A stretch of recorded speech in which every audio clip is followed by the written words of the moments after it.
Well, welcome everyone to our first quarterly meeting of the Advisory Council on Alzheimer's Research, Care, and Services. I am Adrienne Mims, and I serve as the chair of this Advisory Council. This is a very exciting meeting. It's the first one of the year, and we have new members who have been sworn in during the ethics portion of this meeting. First, I'd like to do a special thank you to everyone who is returning this time and the federal partners. Without you, we can't really do this work. And to the new members who have joined, you were specifically chosen for your expertise, and we are looking forward to having you in dialogue with us. So the purpose of this group is we're the Advisory Council for Alzheimer's Research, Care, and Services, and it was established by the National Alzheimer's Project Act. And this group specifically is here to develop information, and each July, the non-federal members in the Advisory Council will develop recommendations. So over this year, we'll be listening and meeting together and developing recommendations through our specific subcommittees, which are clinical care, long-term services and support, research, and risk reduction. I'd like to go over our agenda today so that we can stay on track. We're going to do introductions first. Then we're going to have a 2-hour panel presented by the Risk Reduction Subcommittee. And each time we meet quarterly, we'll have a presentation from one of the committees. Then we're going to have an overview of the implementation of the National Alzheimer's Project Act, NAPA. And we'll go into what I find is always a very exciting part, which is the progress report from the federal agencies on what they're doing to really help implement the recommendations. We'll have time at the end for our public members who have joined to provide their comments, and then I'll have some concluding remarks. So that's setting the stage for this afternoon. And so to give you a little bit more of my background as we go through introductions, I'm a family medicine and geriatric medicine physician, and I currently serve as Chief Medical Officer for Rainmaker Strategic Solutions. I provide more thought leadership in the areas of geriatrics, health equity, clinical quality measures, and quality improvement. But I also have more than 3 decades of clinical practice experience where I've taken care of patients in the office, the home, the hospital, the nursing home, and then more recently, telemedicine. And so I have served for 10 years in quality improvement at the State Quality Improvement Organization for Georgia and then North Carolina. I am a board member of NCQA and the Retirement Research Foundation for Aging. And I also, within Georgia, sit on the council for the Georgia Alzheimer's and Related Dementia Task Force. So we will go around and do introductions. And Helen, can you facilitate that order? Thank you. Sure, I would be happy to do it. Let us start with our non-federal members. I see first Joanne Pike. Hi, good afternoon, everyone. I'm Joanne Pike. I am the president and CEO of the Alzheimer's Association and also the chair of the Risk Reduction Subcommittee. Helen Bundy-Metzger. Hi there, I'm Helen Bundy-Metzger, and I am a caregiver representative here on the committee. And I believe starting soon, I am the chair of the Long-Term Support Services Subcommittee. Thank you. Rhonda Williams. Good afternoon, everyone. I'm the public health representative for the council.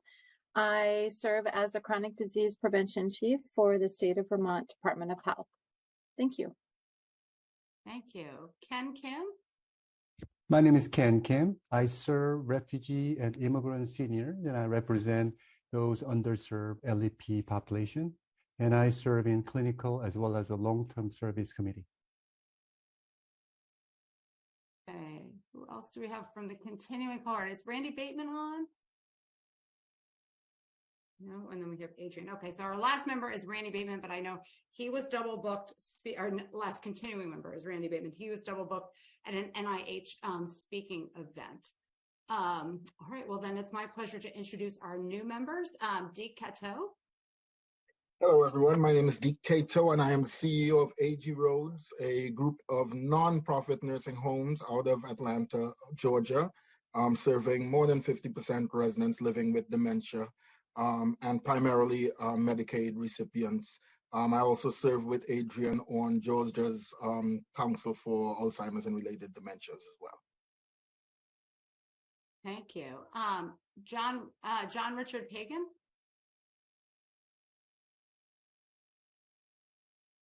Good afternoon, everyone. My name is John Richard Pagan, and I am living with Lewy body dementia. Thank you. Fawn Cochran. Good afternoon, everyone. My name is Fawn Cochran. I'm the Hunt Research Director at the National Alliance for Caregiving. We are a membership-based organization focused on the health, wealth, and equity of America's 53 million family caregivers, and I'm also a nurse scientist with a heavy background in gero and Alzheimer's disease. Roberta Cruz. Hi, everyone. It's morning for me. I'm in San Diego. Good afternoon to you all. I have been a caregiver for my mom since 2015. Happy to join this group and to share my experiences. Thank you. Susan DeMarios. Good afternoon, everyone. I'm Susan DeMorris. I'm the director of California's Department of Aging, and I serve in the State Unit on Aging seat. Thank you.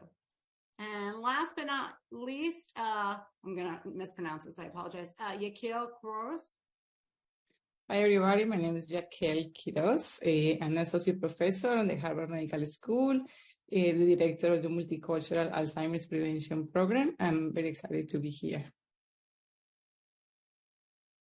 Thank you. And now I'm going to do our federal representatives. For those of you who are on the phone, who are watching, we have official representatives from some of the federal agencies, but then we also have a number of staff who you might see on here who play a very important supporting role. We won't go through all of those names. We'll just do these sort of official members, but know that there are many more people that have a role in the work that we do and who are essential to our work. So I'll start with IHS, Bruce Fink. Hello, I'm Bruce Fink. I'm a family physician, geriatrician, representing Indian Health Service on the Advisory Council. NIH, Richard Hodis. Richard Hodis, Director of the National Institute on Aging and a representative for NIH. CMS, Sherry Ling. Hi, good day. Sherry Ling. I'm a geriatrician, gerontologist, and representing Centers for Medicare and Medicaid Services. Good to be with you. Thank you. AHRQ, Arlene Bierman. All right. She might be joining a minute late. Erin Long from ACL. Good morning. I'm Erin Long. I work with the Administration for Community Living, Administration on Aging, and manage their Alzheimer's and dementia state and community programs. CDC, Lisa McGuire. Good afternoon. I'm Lisa McGuire for the Centers for Disease Control and Prevention. And at the CDC, I lead our Alzheimer's disease science team, and I'm a gerontologist by training. HRSA, Joan Weiss.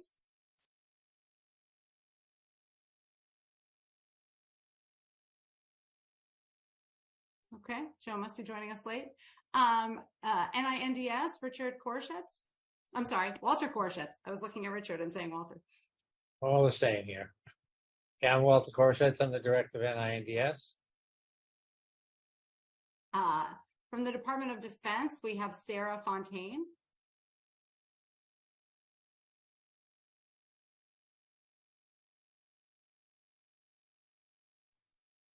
There we go. Sorry, my mute button does not like me.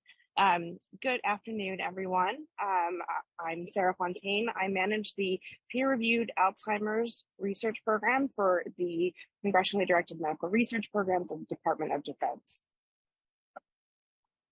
Thank you. Rebecca Farrell from National Science Foundation. Hi, everyone. Rebecca Farrell. I'm a program director in the Social, Behavioral, and Economic Sciences Directorate at the National Science Foundation, and NSF supports fundamental research across all areas of science and engineering, including a broadly distributed portfolio of research relevant to dementia. Thank you. And then last but not least, do we have anyone on from the VA? Cheryl Schmitz or Scotty Hartcroft? Okay, well, they're joining later too because they have slides. And finally, I'm Helen Lamont. I work in ASPE, which is the Office of the Assistant Secretary for Planning and Evaluation. I am a gerontologist and manage our Division of Disability and Aging Policy, but then also serve as what's called the designated federal officer for this advisory council.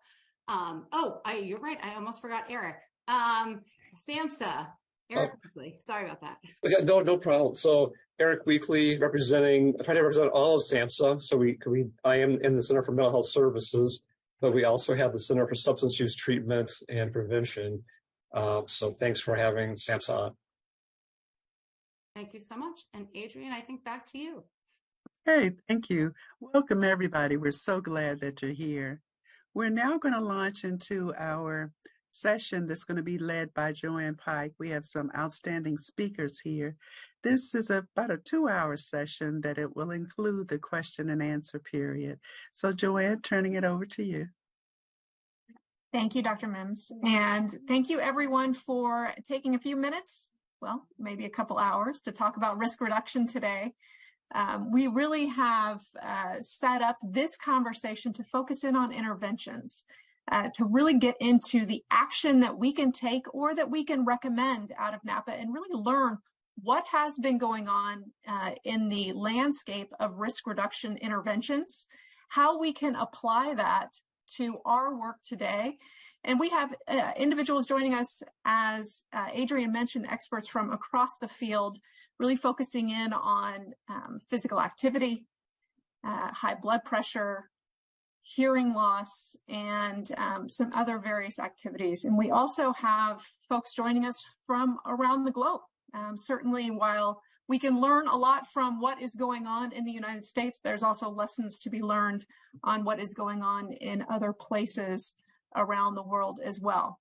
So let's dive in to our conversation today. And starting off, we're going to have an update on the Sprint Mind intervention for hypertension from Dr. Jeff Williamson, who joins us from Wake Forest School of Medicine. I forgot to also mention really quickly before we dive in, Dr. Williamson, that we're going to go through all of our presentations first and then hold Q&A for the end. So we will have 5 presentations and then offer a panel question and answer afterwards. So with that, Dr. Williamson, thank you for joining us today. Thank you, and Joanne. I know you have a series of slides. I do. Thanks, Joanne, for the invite. I guess we're ready to roll. I've been strictly charged by Matthew Baumgartner to make sure I stay on time, so we're going to do that. There's a lot to talk about here. But I really appreciate the opportunity to speak to this group about something close to my professional and personal heart. That's blood pressure control and really its relationship to achieving the goals of this group here, and that is reducing cognitive impairment and dementia. The next slide just is a conflict of interest, and I really have none other than federal funding and some institutional funding from the Alzheimer Association and Biogen. So let's go to the next slide. And this is just, again, my goal here is to overview for you all the importance of the relationship between blood pressure control, cognitive decline, and dementia. Some recent clues from some of our data, especially from Sprint Mind, about subgroups that benefit from blood pressure lowering. And then maybe throughout this presentation, to really impress upon the group the need to expand the population of people who benefit from blood pressure control. The next slide. I also am a practicing geriatrician. I don't do this in every talk, but I think in this particular case, I want to start with this couple that's in my practice because sometimes I think in the middle of scientific conversation, we forget the actual people that actually benefit from what we're doing.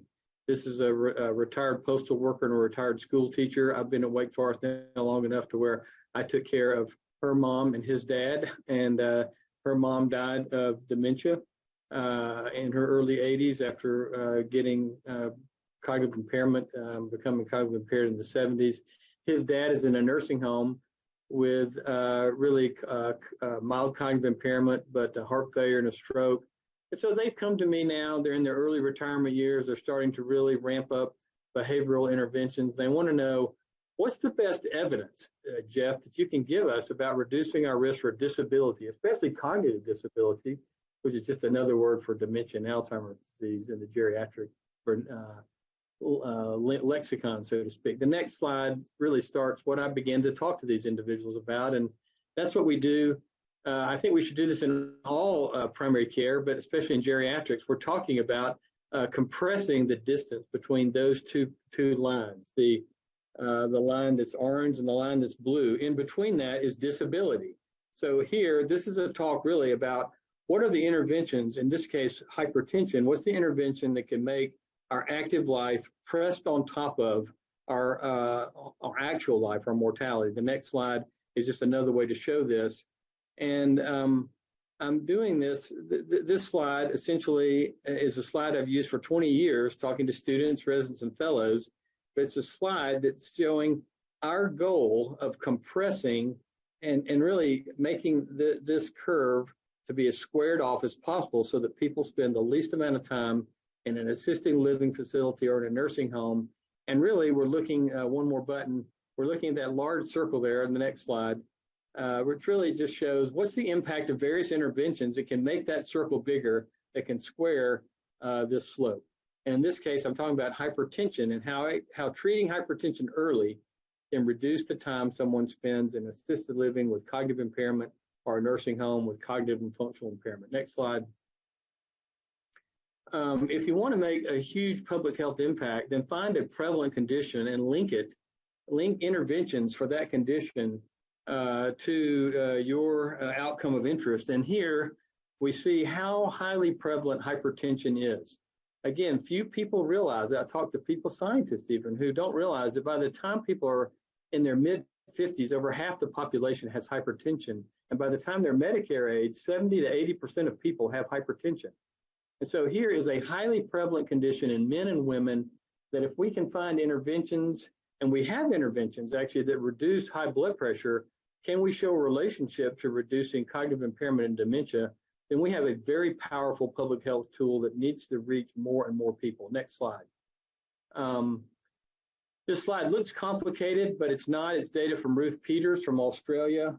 And essentially the top box is the one I want you to focus on. This is just taking data from very well done hypertension trials, 5 of them over the past 20 years, and looking at the achieved blood pressure, regardless of whether the person was in the intervention group or in the control or standard group, and basically looking at the achieved blood pressure and seeing what's the likelihood that someone would develop dementia, broadly defined, these are hypertension researchers, but the likelihood that someone would develop dementia over a 4.5-year period.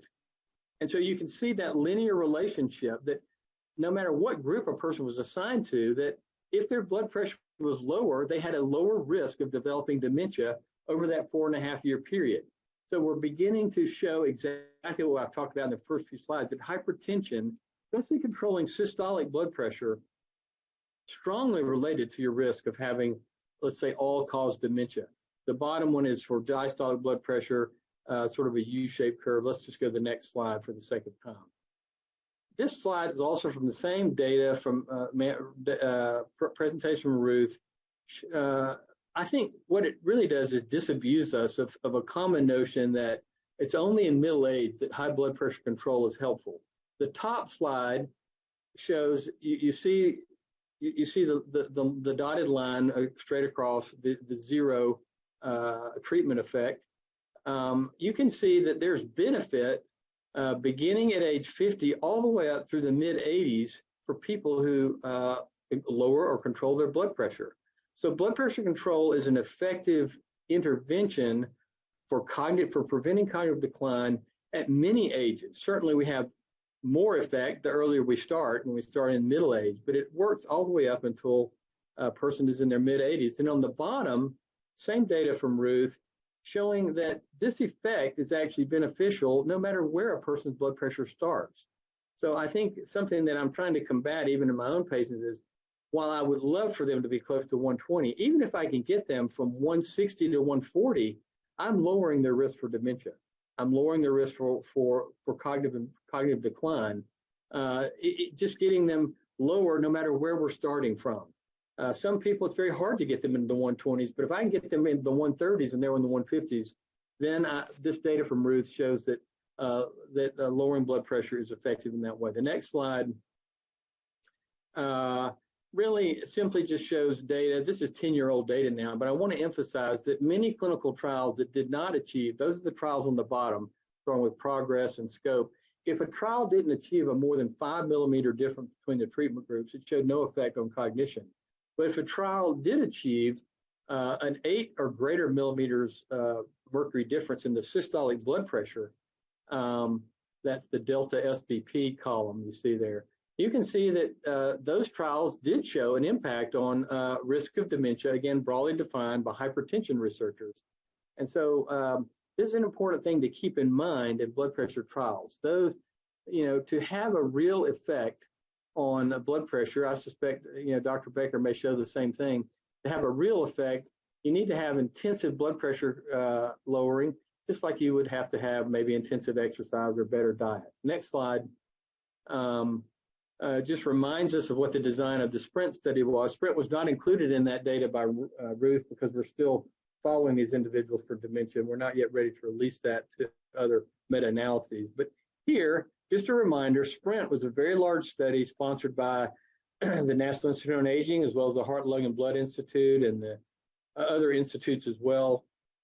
But it randomized about 10,000 people to a goal of 120 systolic blood pressure versus 140, which was the standard at the time when we started the trial, and then followed people for very important outcomes, especially the one in red that we're talking about, mild cognitive impairment and dementia. You can hit that button and then hit it again. One of the important things that I always like to remind people about in SPRINT is that SPRINT was a very diverse study. One of the few large trials that had almost 30% of people over the age of 75, but also we had almost 30% of the participants were African American and over 10% were Hispanic. And so this was a very important trial for me. When I have a patient sitting in front of me, I can say someone like you was represented in the research that I've done and that others have done in lowering blood pressure and all of its benefits. And you can see the last red circle there is that this blood pressure lowering was actually, the starting point on average was below the guideline currently at that point. So we weren't lowering people from like 160 to 120. We were lowering them from just under 140 to 120 in the results I'm about to show you. Next slide. Also important to note that SPRINT is often criticized that, oh, you just enrolled pristine human specimens, so to speak. But no, if you take the participants over the age of 75, the mean MoCA score was 22 in these participants. And for about 1/3 of those people over 75, I didn't put a red circle up there, the gait speed was less than 8 meters per second. So these people would barely make it across a walk, don't walk sign when the light turns green at an intersection. So these were ambulatory people, but they were heterogeneous, which is what you want in a very good clinical trial. It's fairly representative of the ambulatory population. Next slide. I think here I just showed you the blood pressure. We achieved the blood pressure goals that we wanted to achieve, which was 123 in the intensive group. These are only the people over 75. The entire group got down to 121. And the standard group was at 135. Next. Oh, by the way, one other thing to show here is that little red dot, little red circle that came up is it took on average about one additional medicine daily to go from 140 to 130. So people in the 120. People in the 120 goal group took 3 medicines on average a day, where those in the 140 group took about 2 medicines on average a day. All these were generic medicines. Next slide.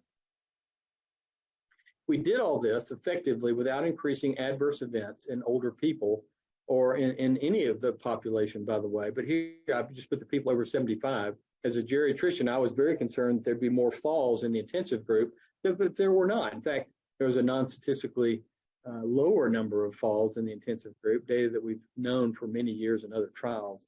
And there was no increased renal failure in these groups either. The next button, if you hit the next button down, will just show that there was some extra dehydration in this group, but nothing serious. There was no increased dialysis during the whole 5 years of the trial. Next slide. This is the battery that we used. I don't have time to go over that with you. Mainly, I just wanted to show you that we were in 100 sites able to measure a fairly heterogeneous areas of cognitive function using a screening battery, an extended battery for those people who did not do well in the screening battery. We had a telephone cognitive assessment part. We had depression scales, et cetera. We also had an interview of a caregiver or care partner or family member for people who scored poorly on the screening battery. Next slide. And here are the results from the SPRINT trial, which match what I've already shown you from those meta-analysis from Ruth Peters. You can see the next slide shows a yellow circle coming up, I think, a red circle, sorry. It shows that there was a 15 to 19% reduction in probable dementia, mild cognitive impairment, and the composite of both. But as the next slide shows you, the yellow circle, we didn't achieve enough cases to show a statistically significant reduction in dementia alone. Only in mild cognitive impairment and the composite of mild cognitive impairment or probable dementia did we have enough cases. And so we're still following this out with funding jointly by the Alzheimer's Association as well as funding from the National Institute on Aging. We'll finish our last assessments in about 60 days, and we'll be presenting these results in the summer in Philadelphia at the AAIC meeting. Next slide. I don't think I need to show you this. It shows you how we adjudicated all these things. Next slide.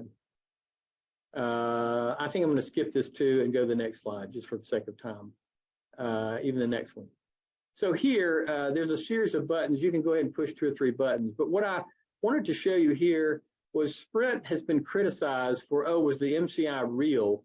But we've been following along what SPRINT MCI meant according to other research populations. And the first thing I'm going to show you here is that the transition from normal cognition to probable dementia over a 2-year period was about 0.6%, whereas transition from MCI, adjudicated MCI to probable dementia was about 6%. Then hit 2 more buttons for me. Then we see death transition in people who had normal cognition was about 2.3% over a 2-year period. These people all had cardiovascular disease, some baseline cardiovascular disease. But then from MCI to death was almost 10%. So you can see again, MCI has a lot, adjudicated MCI and SPRINT have a lot of implications for future health. One last thing to just say to the next button, that 31.6% that you see right there, we did have, as does NHANE, as does many other studies, even ADNI has a substantial portion of people who have MCI adjudicated who revert back to normal, even though later they have a higher risk of dementia. So as we get more experience in SPRINT, we're finding that our cases really match what other public health studies have shown in terms of MCI and dementia. Next slide. Not to dwell on this, but just to also remind you that we also showed less white matter disease progression in the intensive blood pressure versus the standard group. Next slide. Also, this was published this year. You can hit the button again and just see on the far right there that contrary to mine and other hypotheses, we actually had increased blood flow when you lowered the blood pressure. Many of us were worried that you'd have less cerebral blood flow, and whether it was whole brain, gray matter, white matter, or paraventricular white matter even, there was a significantly increased blood flow to these areas with better blood pressure control. Next slide. I've already talked about this, but people at all ages benefited from this intervention, benefited from lowering blood pressure. And that's probably the most I want to say about this slide, just for the sake of time. We can talk about it later if I need to. Next slide. Next. This is a very important slide. In SPRINT, we have done some evaluation looking at the baseline probability of transitioning to MCI and dementia, and that's what you see along the bottom axis. So you see the predicted risk of developing MCI or dementia, this was published this year at JAMA Open, at 4.1 years. And so you can see the higher your risk was on the far right. And then the cone-shaped part of the graph that gets wider as it goes on is the probability of someone benefiting from blood pressure lowering. And you can see that the probability of benefiting from blood pressure lowering was greater the closer you were to developing dementia at the beginning of the study. So people who were cognitively frail at the beginning actually benefited the most from the intensive blood pressure lowering. Again, going against some of our early hypotheses that I might have had as a geriatrician starting out with this. Next slide. I only put this slide in here. This shows the cardiovascular outcomes, which are great, dramatic reductions in cardiovascular disease and death. Just so I could say what I've always been saying is what's good for the brain is good for the heart, rather than the other way around. Everybody else likes to say the other way around, but I think it's what's good for your brain is good for your heart. Next slide. This just says what I've also already said. We're finishing up, following up SprintMind to see what happened long-term to incident dementia cases, because we needed more time to adjudicate and follow those cases. We have the final assessments occurring as we speak with those anticipated results. But the next slide shows a harbinger, not sure what we may find, but this slide simply shows, if you look at the two long lines that extend out to the right, once the actual clinical trial was stopped, the people in the intensive group, their blood pressures began to drift up, and they became more and more like the standard group, and their mortality, those are the two continuous lines, mortality began to be superimposed really within 8 or 9 years. And so, but right away, there was beginning a reduction in mortality. So blood pressure control is not something you can do for a short period of time and continue to see a long effect. You need to continue at it for the rest of your life. Next slide, I think, is just one last thing. This is a study sponsored by the National Institute on Aging, helping us see, can we implement Sprint guidelines in very underserved communities? These are mainly federally qualified health clinics in the Mississippi Valley region and in New Orleans, Tulane, the Louisiana area. Next slide simply shows that we've gotten to about 900, 800 patients now, and you can see we have about 65, 66% African American, very low education rate, very low income, a lot of social determinants of health headwinds. But I'm so pleased to say that the blood pressure, systolic blood pressure in the intervention group is actually below 130 in this group. So we're hopeful. We'll see what happens with this group, but I wanted to just put a word in that we really need to get, and we're actually testing methods to help get better blood pressure control to a more diverse population, even than this clinical trial showed. Next slide is just, I think, just thank you. That's a summary. I don't need to go over the summary. You've already heard it all. Let's go to the next slide. It's just really to thank all the institutes. You can see the institutes that help produce much of this work, many investigators and many, many volunteers as usual for these kinds of things. And I think my colleagues on the last slide, on the next slide, that's it. That's a large symphony of people who helped to make this sprint especially happen. So I'll stop right there. Hopefully I made it on time. I barely came up for air. Thank you, Dr. Williamson. That was certainly a lot of content, and we will circle back. You can hang out for us for our panel for questions. Next up on our discussion is Dr. Lin. Dr. Lin is going to talk about the ACHIEVE study related to hearing loss. He's with the Johns Hopkins Bloomberg School of Public Health. Dr. Lin, I understand you also helped us out at the beginning in the precursor of the risk reduction subcommittee when the CDC, the Alzheimer's Association, Us Against Alzheimer's were working together to really define what this risk reduction pillar could look like. So thank you for that, and welcome back. All right, thanks so much, Joanna. So, thanks for having me. By way of background, I'm a professor of otolaryngology and epidemiology at Johns Hopkins. And I'm going to share with you the next 15 minutes in a quick take of the recent results of the ACHIEVE trial, which I actually just published literally a couple months ago. We'll go to the next slide. So this is actually the cover of the Lancet from last month. So this is the punchline at the end, but the conclusion they put on the cover was specifically based on evidence from the ACHIEVE randomized trial that hearing loss may be a particularly important global public health target for dementia prevention efforts. And I'll go over for the next 15 minutes where this evidence came from and where it's headed. Go to the next slide, please. So many of you are familiar with this figure. The Lancet Commission on Dementia convened in 2017, again 2020, and they sort of rank ordered all the major potentially modifiable risk factors for dementia. These are all ones that we're all familiar with. But hearing loss has always been a bit of a shocker in the sense of how strong of a risk factor it is, namely actually theoretically being the single largest potentially modifiable risk factor for dementia in mid and late life. And this is because hearing loss is really, really common, and because of previous epidemiologic evidence had very large risk ratios between the severity of hearing loss and the dose-dependent effect and the risk of dementia over time. Go to next slide. The reason why we say it's potentially modifiable is because the theoretical mechanisms through which we understand how hearing loss could increase cognitive decline and dementia are in fact potentially modifiable. So the first one is the idea of cognitive load. As everyone develops some hearing loss as we age, because the inner ear is post-mitotic, can't regenerate. It basically means the inner ear is constantly sending a much more garbled sound to the brain. So the brain's constantly having to work harder to reallocate brain resources per se to helping with hearing. And this can come at the expense of our thinking memory abilities, namely the idea of sort of taxing cognitive reserve that otherwise could have buffered, let's say, AD pathology from phenotypically presenting as dementia per se, right?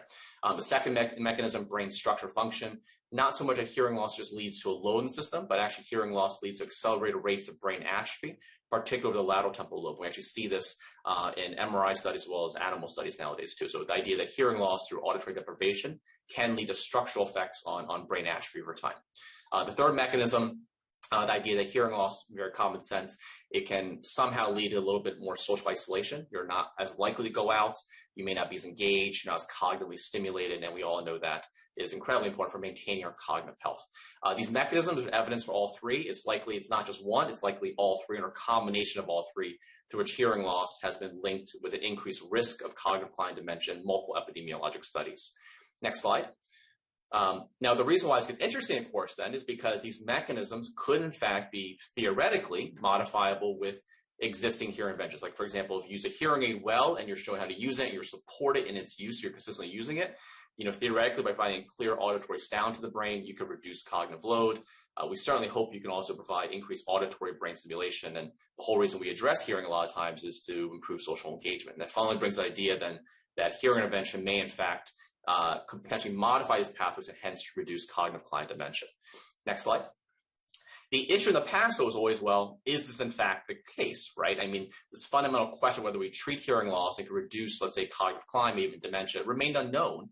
And the reason why you can imagine is that from observational data, you can't draw the inference because, let's say, observationally, people with hearing loss and those who use hearing aids versus those who don't are really different, right? Hearing aids are usually unfunded. So people who use hearing aids are likely to be healthier, wealthier, and better educated, right? So is it the hearing intervention that reduced risk of cognitive decline and dementia in these observational studies, or is it the factors that led them to get a hearing intervention or a hearing aid? You can't distinguish it fully. There is nice suggestive evidence, though. So really nice meta-analysis just published about 8 months ago in JAMA Neurology, looking at, I think, 126,000 people across multiple epidemiologic studies, still found after adjusting and using propensity score weighted analyses, basically still roughly about 20% decreased hazard of long-term cognitive decline. So very nice suggestive evidence. But fundamentally, a randomized controlled trial has never been done before to answer this very basic question. Next slide. So the whole basis of the ACHIEVE trial, which is funded by the National Institute on Aging for almost the last 10 years, was to answer this really basic question. Namely, if we treat hearing loss in older adults, can we in fact reduce cognitive decline over a relatively short time period, just 3 years? Can you reduce the rate of cognitive decline in older adults with hearing loss or otherwise cognitively intact without any substantial cognitive impairment? This is the ACHIEVE trial. The main focus, which is what was published in Lancet just a few months ago, was looking at our main results on global cognitive decline. All of these other secondary exploratory outcomes, brain MRI structure, depression, health-related quality of life, physical activity, physical function, actigraphy measured physical function, falls, healthcare costs, these results were all literally in the midst of analyzing right now, and these will be resulting out over the next year as well, showing the effect of hearing intervention versus control on each of these other outcomes. Next slide.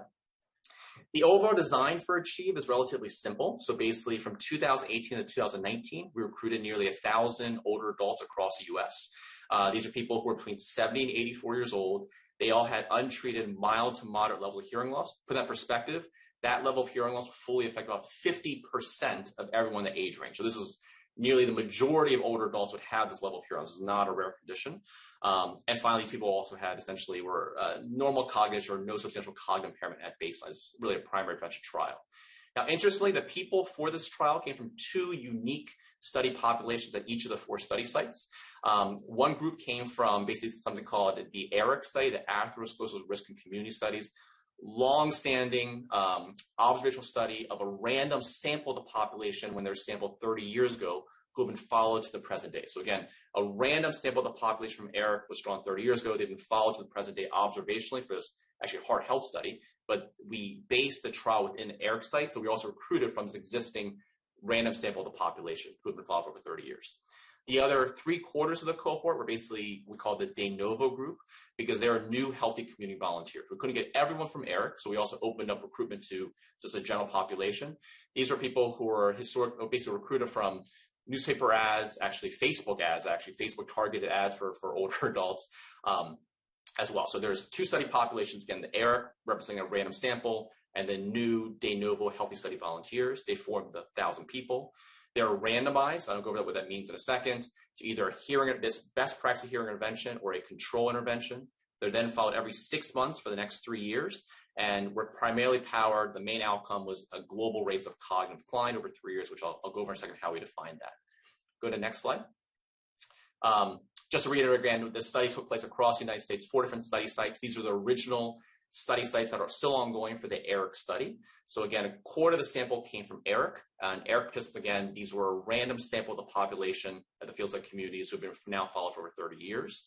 The other 3/4 of the cohort came from, again, new healthy volunteers, literally people who were 83-year-olds who were responding to Facebook ads targeted around a study around healthy aging and cognition hearing. As you can probably imagine, I don't show it here, but we can go over it.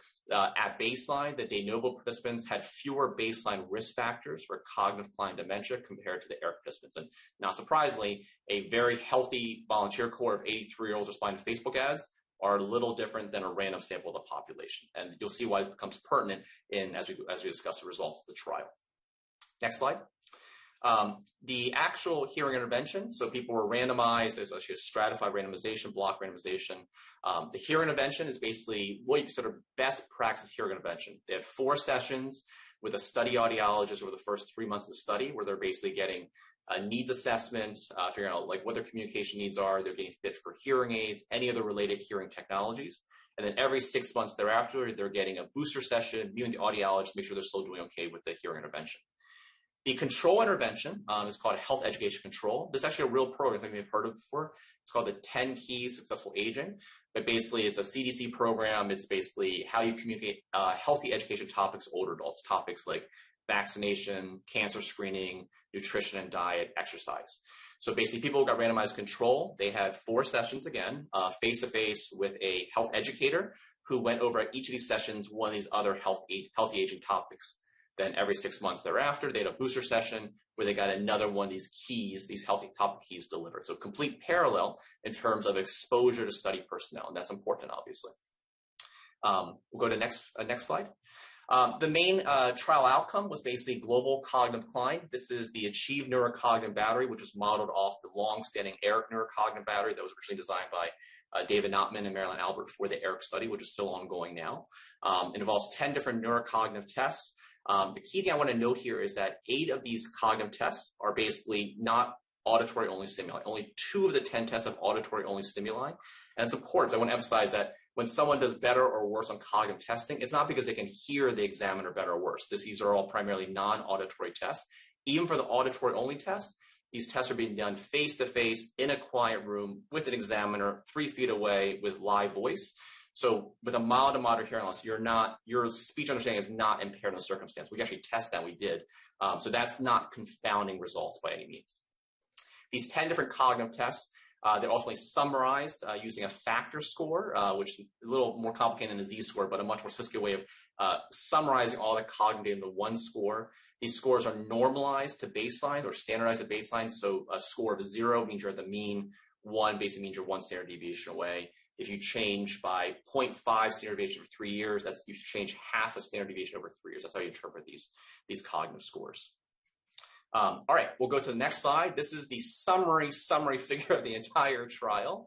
So if we begin by looking at the total cohort, combining the ERIC and de novo, this is the primary analysis. And you look at the control group, they decline over 3 years by negative 0.202 standard deviation. So declining about 0.2 standard deviations over 3 years. If you look at hearing intervention, it looks the same. So putatively, on the primary outcome, no difference in rates of cognitive change between hearing intervention and control.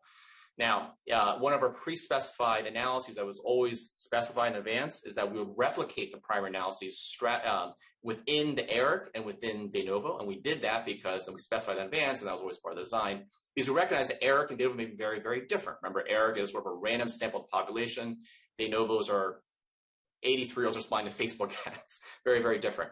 What you see here, there's a very different result. Among the ERIC cohort, the random sample of the population followed for now for 30 years, you're seeing basically nearly a 48 or 50% reduction in 3-year cognitive change. So the control group declining 0.402 standard deviations, almost half a standard deviation, which is significant, which is actually quite meaningful clinically, versus only 0.21 intervention.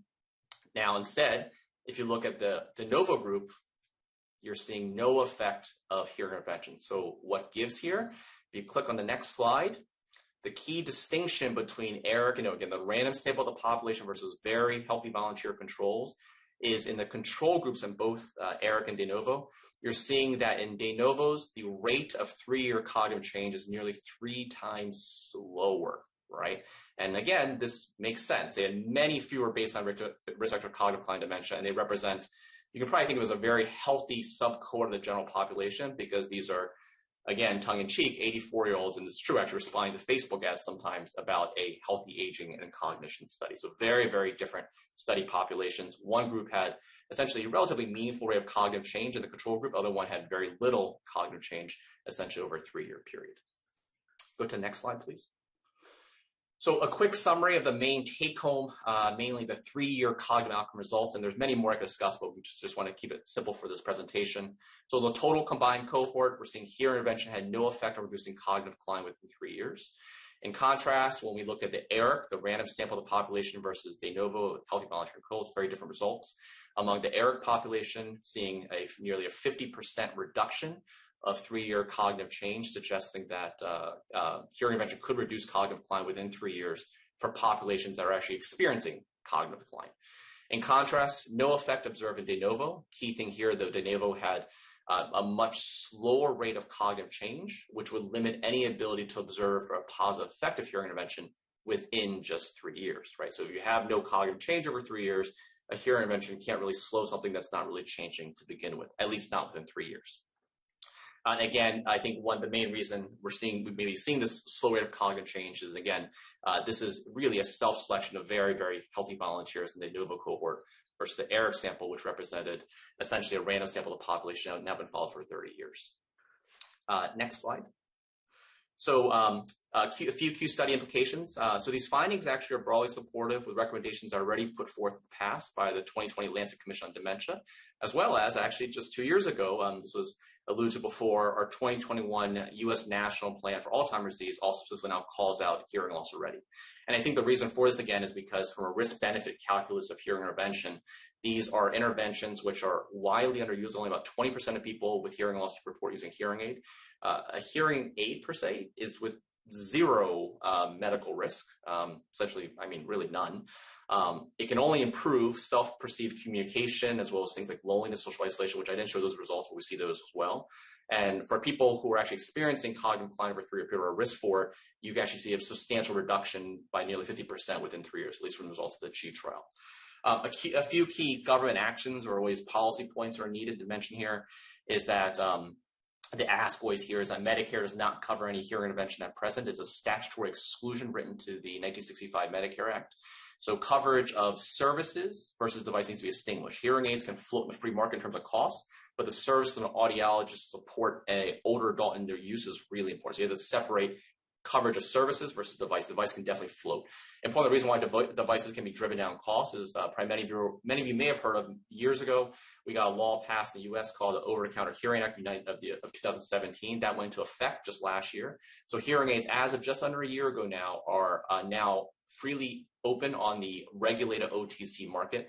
That is just beginning to shift costs now. You'll see that even more dramatically shift in the next few years where hearing aid costs will be driven down tremendously because of increased competition from the big consumer tech players. So that's very exciting.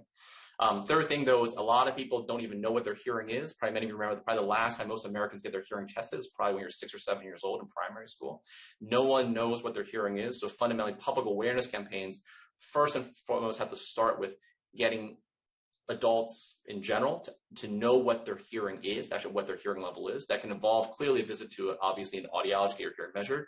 But increasingly, there's an initiative we're launching out of Johns Hopkins School of Public Health and various cloud partners around the country and around the world. It's called the hearingnumber.org initiative.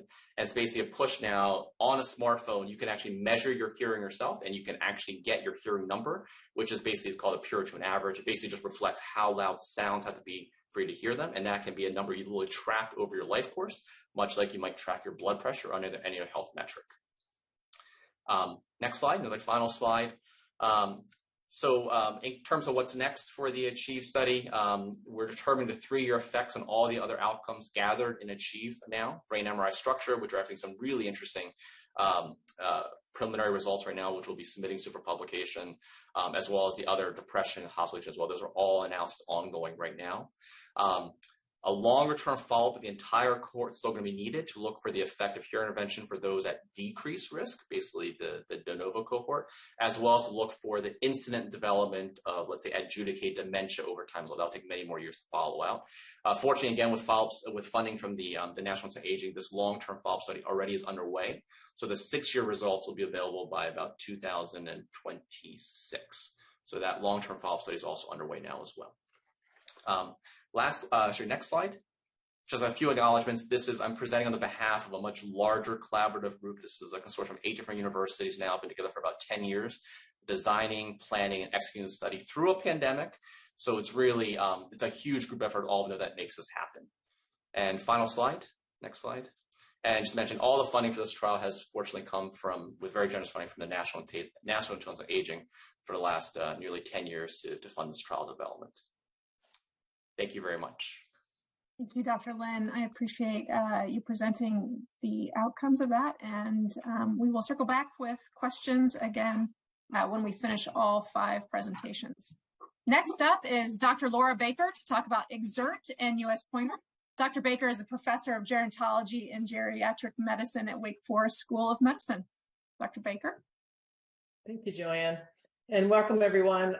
It's always fun to be able to be here and talk about my favorite topic. I'm going to talk to you about some work that we've been doing lately to try to, all of the 2 studies I'm going to tell you about were intended from the very beginning to inform new directions in clinical practice, and not only inform what to do, but maybe how to do it as well. So it's highly relevant to this group.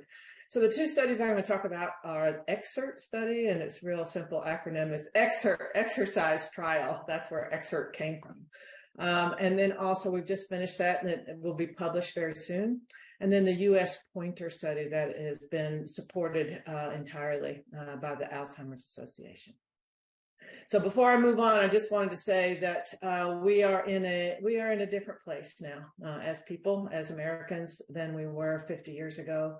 We are more sedentary. We look for closest parking spaces. We don't exercise as part of our job. Our leisure activities are sedentary. We use video games. We watch TV. We don't have to use our legs to mobilize as much. Our food that is available to us is oftentimes highly processed. It's high in saturated fats, high in carbohydrates, and sometimes that's just excess. That's all we have in our neighborhood. But our diet has changed. We generally, when I go out in the community and I ask my people, do you know your numbers in terms of blood pressure, blood sugar? The answer is no. People don't know how they're doing underneath the hood. And then also with our, suburban sprawl, we leave our older adults more isolated. They don't have the kind of family contact they had in the past. And we don't challenge ourselves on a regular basis if we've worked and we've retired.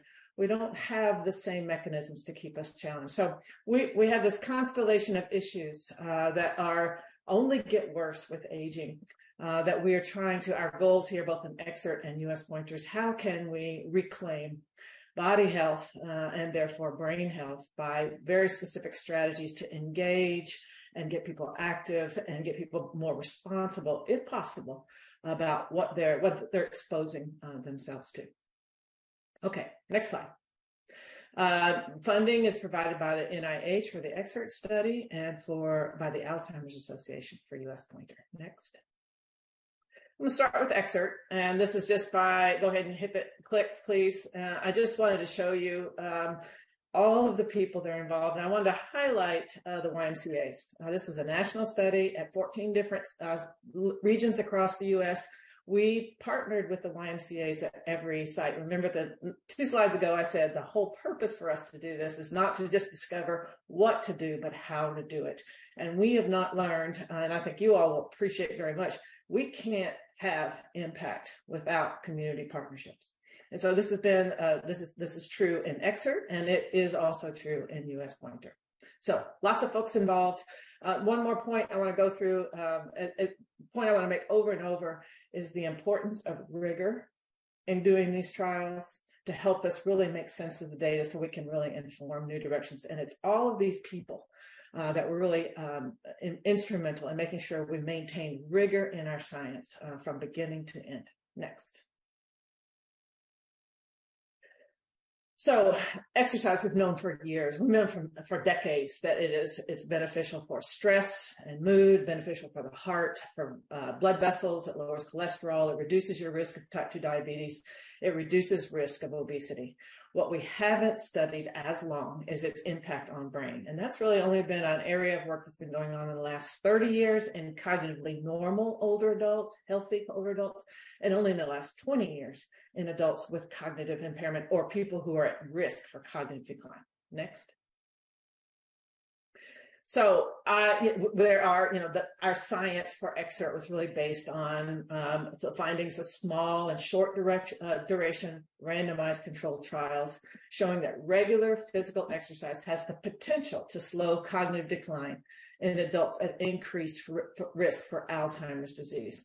So XERT was designed as a supposedly definitive phase 3 multi-site randomized clinical trial. And we had 296 people that were enrolled, and they all had mild cognitive impairment of the amnestic variety. So these people are all at higher risk for developing Alzheimer's disease in particular. It was coordinated through the Alzheimer's Disease Cooperative Study at the University of California in San Diego, and then through a partnership with Wake Forest. And our goal was to test whether low or versus high intensity physical exercise, what impact did it have on cognition? And the way we measured cognition was to use a global composite score, and that's not just attention, not just memory, but it's really trying to encapsulate all that we do. This global composite score we developed and validated, it's going to be referred to in this talk as the ADAS-Cog-Exec. ADAS-Cog is a standard global composite. We added some executive function tests because it was in short supply of these kinds of tests. And we published on this and it's been validated. Next.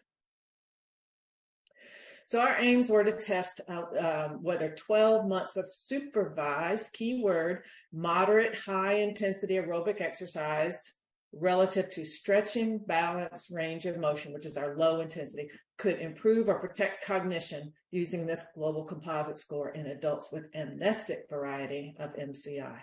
And then we also wanted to look at specific elements of cognitive function, so executive function and memory. We had a clinical scale that we used, a clinical dementia rating scale that it was important for us to look at the effects in multiple measures. We had brain imaging and we had blood biomarkers. I'm going to focus on the clinical scales and the memory scales for now. They'll all be published soon. And then importantly, I think you may be sitting there thinking, well, why, we have people who are in the low intensity and high intensity. Where's the no intensity?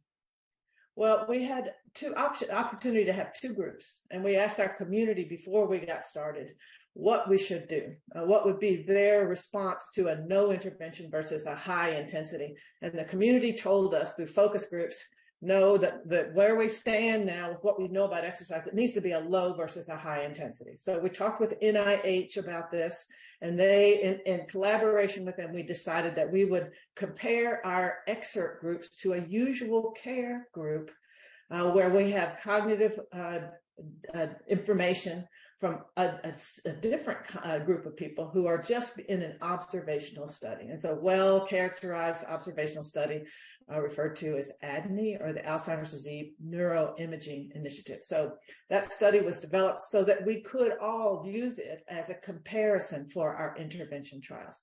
So that's why we decided to go with 2 groups, and then we would compare externally to a usual care outside of excerpt.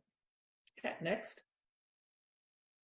So here's our study design. It was an 18-month trial. The first 12 months, participants were randomized, well, for the whole 18 months, participants were randomized either to aerobic exercise groups, or higher intensity versus the lower intensity that I've already mentioned. We asked people to exercise 4 times a week for 30 to 40 minutes at a higher volume of aerobic activity, so heart rate reserve, so 70 to 85%. So that's a higher heart rate intensity versus a lower heart rate intensity. All participants were sedentary coming into the study. They were not already taking their exercise medicine. We had supervision by YMCA trainers. Our participants exercised with trainers twice a week and then exercised on their own. We had regular reviews centrally from the coordinating center. We were watching these people closely the whole trial, and we ran this trial during the pandemic. So we were able to figure out a way to keep people exercising even when we had across the board national shutdowns. We used all kinds of innovative strategies that I'm not going to go into now, but my point is we stayed with our participants during the pandemic, and they stayed with us. And I think this is really important if we're going to test how useful these kinds of interventions. We use, the pandemic was a challenging time for us now, but in the life of a person with MCI, they have challenging days every month of the year. And so it was really we took it as an innovative way to test challenge within a person's life. And could we still get them to exercise even in the context of challenge? Okay, next. So our populations of interest is just important to note, because I imagine this might come to your mind. You might wonder about this. So number one, our first analysis include everybody, but they had to have begun the exercise intervention, and they have to at least complete the baseline assessment and at least one more, either at 6 month or 12 month. But the other populations, as we started this trial before the pandemic plopped itself right in the middle of our trial. So we looked at people who exited the study, who finished their 12 months. Who finished the primary endpoint for us is 12 months because they were supervised for 12 months. And then the last 6 months, they transitioned to independent exercise. So all of my conversation here is about the first 12 months. That was really our primary endpoint. So we had some people who exited the intervention before the pandemic started. So were they different in their response than those people who had to go through the pandemic? We answered that question. And then per protocol, we had people, of course, as you might expect, who exercised at what we expected them to do, meeting our rigorous adherence metrics versus those who did not. So to me, it's just answering all possible questions that one might have. Okay, next. And this slide is only to show rigor that for cognition, we tested baseline versus how they did on treatment for our global composite. And then our usual care, remember we talked about that a minute ago, our usual care, our analysis involved a 1-to-1 matching. For every excerpt person, we matched that to the usual care ADNI group. So there was a match for each person. It was based on their sex, their age, their ethnicity, their race, their education, their cognitive status. So it's really important to do that. So if we're going to compare our excerpt people to an outside group, we need to make sure they're the same, that we're comparing apples to apples. And that is what we did for that usual care comparison. Next.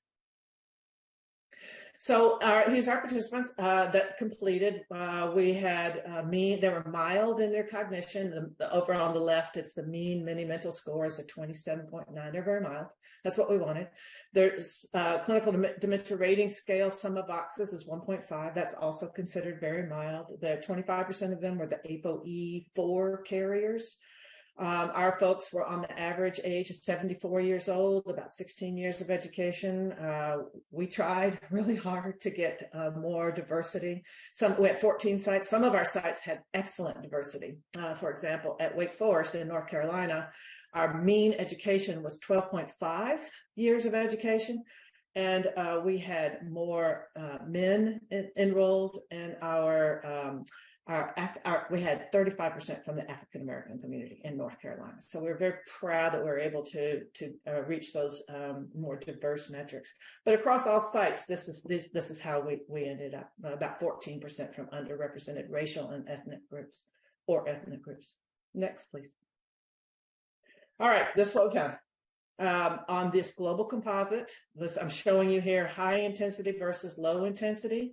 Better is higher, worse is lower. We found no difference. This is supervised exercise, 12 months. These are sedentary people. We changed their life. We heard it from them all the time. We changed their life. We saw no difference between the two groups in their cognition. Next. But I have to say, what we did find also is these people did not decline over 12 months. They have mild cognitive impairment of the Alzheimer variety. They should have declined. In other trials that you've read about, you've seen, there is decline over a 12-month period. We expected decline. We saw none. Next. Click. And importantly, it didn't matter whether you exited the study before the pandemic or you followed the protocol to the T. It didn't matter. There was no difference and no decline. Next. And on our clinical dementia rating scale, something that's I'm going to do it right now, pal. Listening to a talk. Completed by the clinician with the participant, we saw also the same thing. No change over time. And I just want to say, we expected change. With people with an amnestic MCI, we see changes in other trials over 12 months on this particular measure, and we saw none. Next. So usual care, talked about it before, one-to-one matching, apples to apples. Next. Click. So the usual care is in red. That's the ADNI external group matched one-to-one with our excerpt people. In the blue is the aerobic group. We saw that statistically, the usual care group got worse on our same global measure, the ADAS-Cog exec. They got worse over 12 months. But excerpt did not. Okay, next. Next. Same was true for the low intensity group. The usual care group got worse. The low intensity did not. Next. So this is what we found. Excerpt in general, this irregular, first of all, no differences between the groups. Low intensity, high intensity in terms of cognition. But cognitive function in adults with amnestic MCI did not decline over 12 months for either group, and this differed from what we saw in the usual care comparison. Next.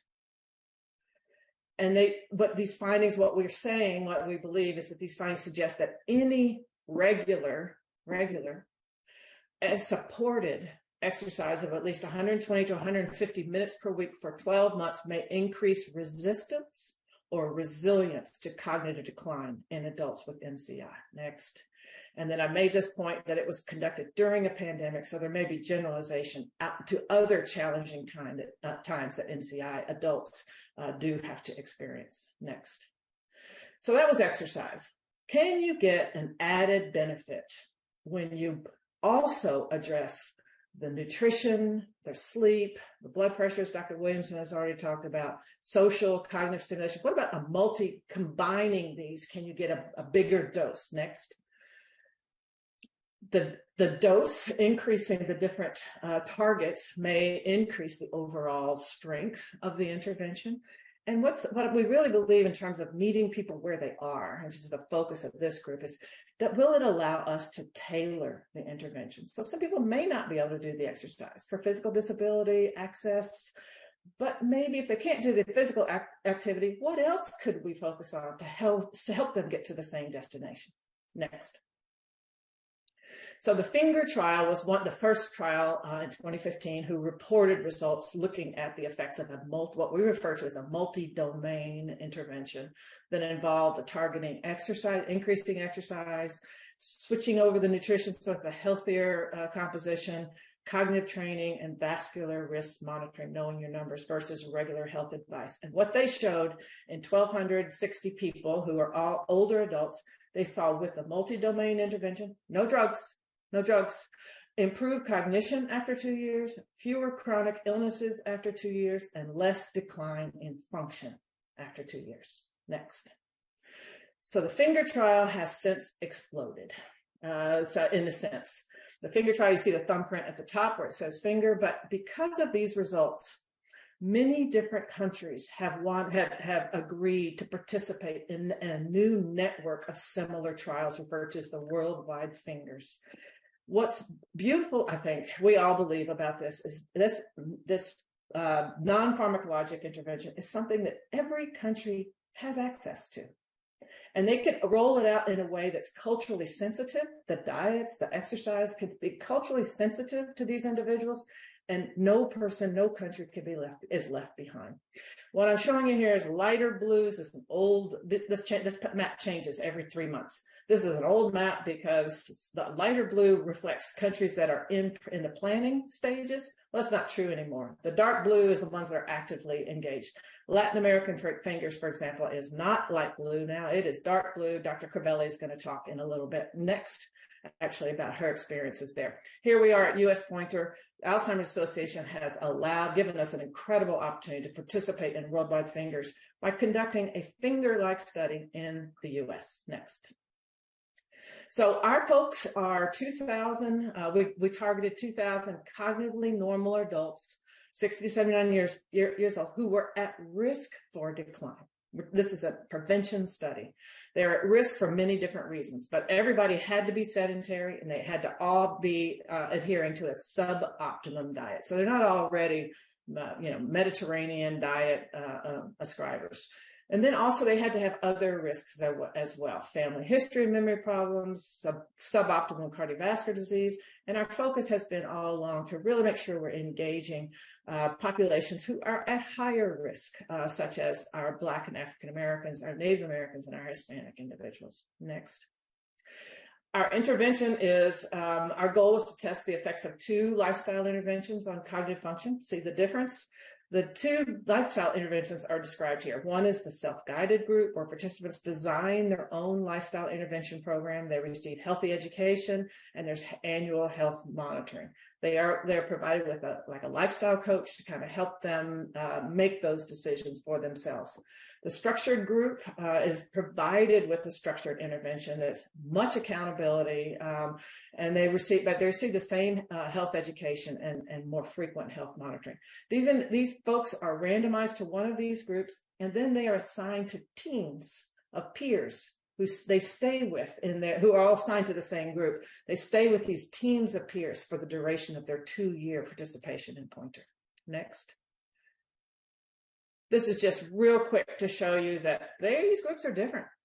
The exposure to the support, to the accountability is different. The self-guided group is at the top. The little X's are their team meetings. The C's are their clinic visits. You compare that to the bottom where the X's are many more team meetings. So the self-guided group has 6 team meetings. The structured group has 38. The same information provided, but there's a lot more support and accountability for the structured group. We do need separation between these groups, and this is the reason for this kind of design. Next. This is only simply to say we are administering a lot of different tests, and we're really focusing on those areas of the cognition that we think will change with change in these modifiable risks. So memory and executive function. We have a lot of tests here that will have a lot of power to look at very subtle changes in response to the intervention. Next. Our outcomes will allow us, I think this is really important, allow us to not only see what happened in Pointer, but allow us to do head-to-head comparison with other very large studies going on.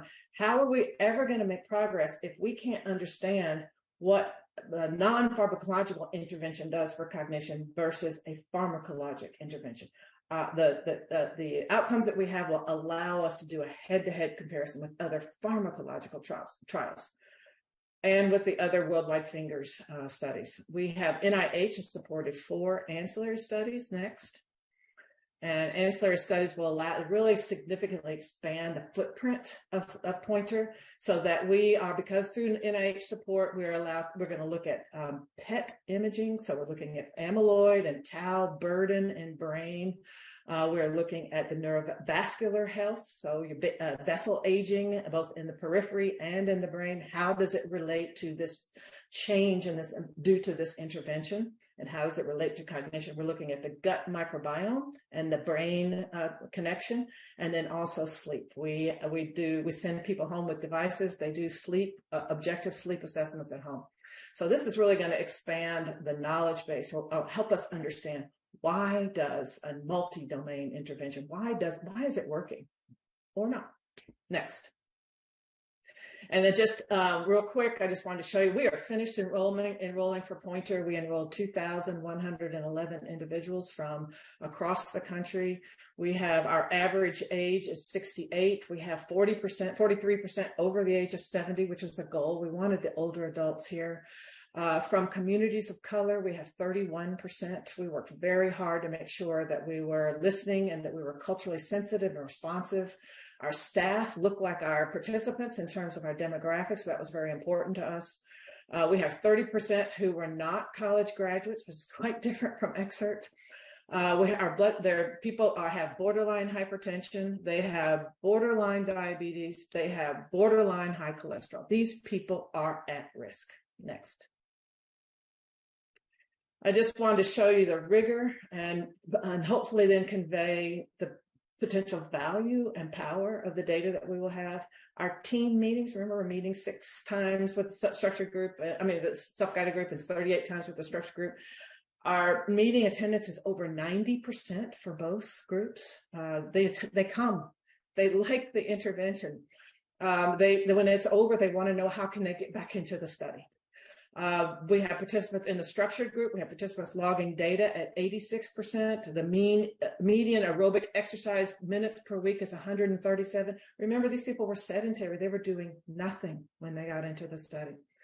And retention, people are staying. We still have 97% that are agreeing to continued assessments. Next.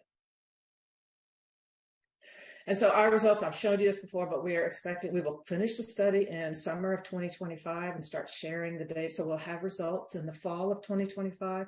And these data are all, our plan is to share everything that we collect with the larger scientific community. Next. So again, it takes a village. These are the individuals. This is only a small set. If I put everyone here, it would be four of these pages. And so what I just want to say about the importance of doing a good trial, I think I'd have to say, I'm biased, but I think we'd get a good grade right now on our trial. And the reason is it's the staff and the staff's ability to connect to our participants and how invested they are in this trial. And that it infects the participants, because our participants don't leave us. And it's the staff who make such a big difference on making this a successful trial. Next. To summarize then, I think our Excerpt data show that regular physical exercise may slow, we have hope that it may slow cognitive decline in adults at risk for dementia. The supported part is key to get the regular. The supported part is key to get the regular. And in US Pointer, we have a large, diverse, and representative, rigorous trial that will hopefully provide new data to help inform future implementation of these kinds of strategies to prevent cognitive decline and dementia in at-risk older adults. Our partnerships with US Pointer has been with the YMCA, but most importantly with the Alzheimer's Association. In each of our cities, the local chapters of the Alzheimer's Association have been our co-investigators, are part of our team. We are relying on their advising, they're working with our participants. We are relying on that partnership to help us know how to roll this out into the community if our trial results are positive. Thank you. Dr. Baker, thank you so much. And I think I speak for many of us that we can't wait to see the outcomes in 2025 of US Pointer. And I think that actually leads perfectly into our next presentation from Dr. Lucia Crivelli. She's the head of neuropsychology at the Fellini Foundation and is going to talk about Latin fingers. Dr. Crivelli? Hello, good morning to everyone. Yes, I'm going to talk about the Latin Fingers Initiative. This is a multi-domain intervention that has been fully funded by the Alzheimer's Association and supported by the US pointer in many, many ways that I will explain now. Next. So basically, next, and next, I will talk about dementia risk factors in Latin America. Then I will get into a deep dive into our trial, and I will speak about the harmonization procedures that we use, because I think that our experience with the Latin American community, with my community down in Latin America, may be useful for the US designs of interventions back there in the US. So next. Next. So as you can see, this is a slide from the Alzheimer's Disease International Initiative. As you can see, we know that the number of people with dementia in low and middle income countries is increasing, and is projected to increase much more than what is projected to increase in high income countries. Next. This has to do with risk factors. This paper, very well known by everybody, by the Lancet in 2020, indicates all of the different modifiable risk factors in high-income countries. But next, we can see, next, that these potentially modifiable risk factors in Latin America are much higher. Latin Americans are having very bad habits and higher risks for dementia in a region. This accounts for 56% of modified risk factors, when the number in high-income countries accounts for 40%. Next. Next. So if we dive into Latin America, and this is just one example of many other papers that have been published, we can see that risk factors in the different regions are different. For example, in this paper by Dr. Claudia Tsuremoto, she compares in Brazil what happens in poor regions and what happens in rich regions. And we can see that poor regions have 54% of modified risk factors, and rich regions have only 39% of these risk factors. But what is more interesting is if we see the internal configuration of the risk factors, we can see that poor regions have less education, more hypertension, and more hearing loss, while they have less depression and less physical inactivity, being poor. If we go into the racial topic and we see white people and black people in Latin America, the numbers are quite similar. However, black people have less education and they have less depression also. So these are very important things to think about when we have to tailor an intervention for risk factors. Next. Next. Next. So we do the deep dive into Latin American fingers, and we will see here, this is all the team that is participating. We have 12 countries participating in our initiative. Next. We can do all of this slide. Next, next, next, until the slide is full, please. So the Latin fingers is the first, next, and next, and next. Yes. There. So the Latin fingers is the first non-pharmacological multi-center randomized clinical trial to prevent cognitive impairment in Latin America. And the aims of our study were first feasibility, to see if this was possible in our region, and then to test efficacy. So the structure of the trial, as I mentioned, is multi-center. We are recruiting 1,200 participants, 100 from each country. I have to mention the countries: Argentina, Bolivia, Brazil, Chile, Colombia, Costa Rica, Dominican Republic, Ecuador, Mexico, Peru, Puerto Rico, and Uruguay. We have all completed recruitment. So recruitment has been a very great success. The measures that we are using are harmonized with the US pointer mainly, and we also took measures from the original fingers.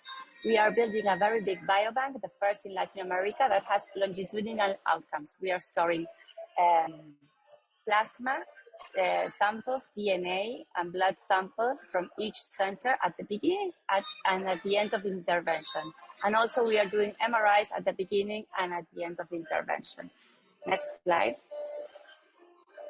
So this is the structure of the trial. It's completely harmonized with the US pointer trial. So we have a systematic intervention, we call it systematic, that has physical exercise, nutrition, cognitive stimulation, and health coaching for cardiovascular risk factors. And then we have regular health advice for the other group. Next.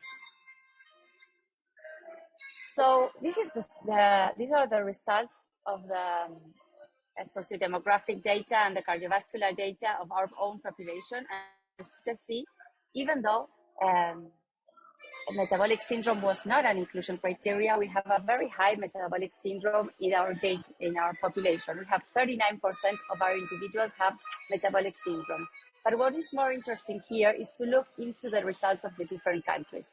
So only as an example, I can show you the results of Argentina, for example, where you can find very low smoking and much more higher in Mexico, for example.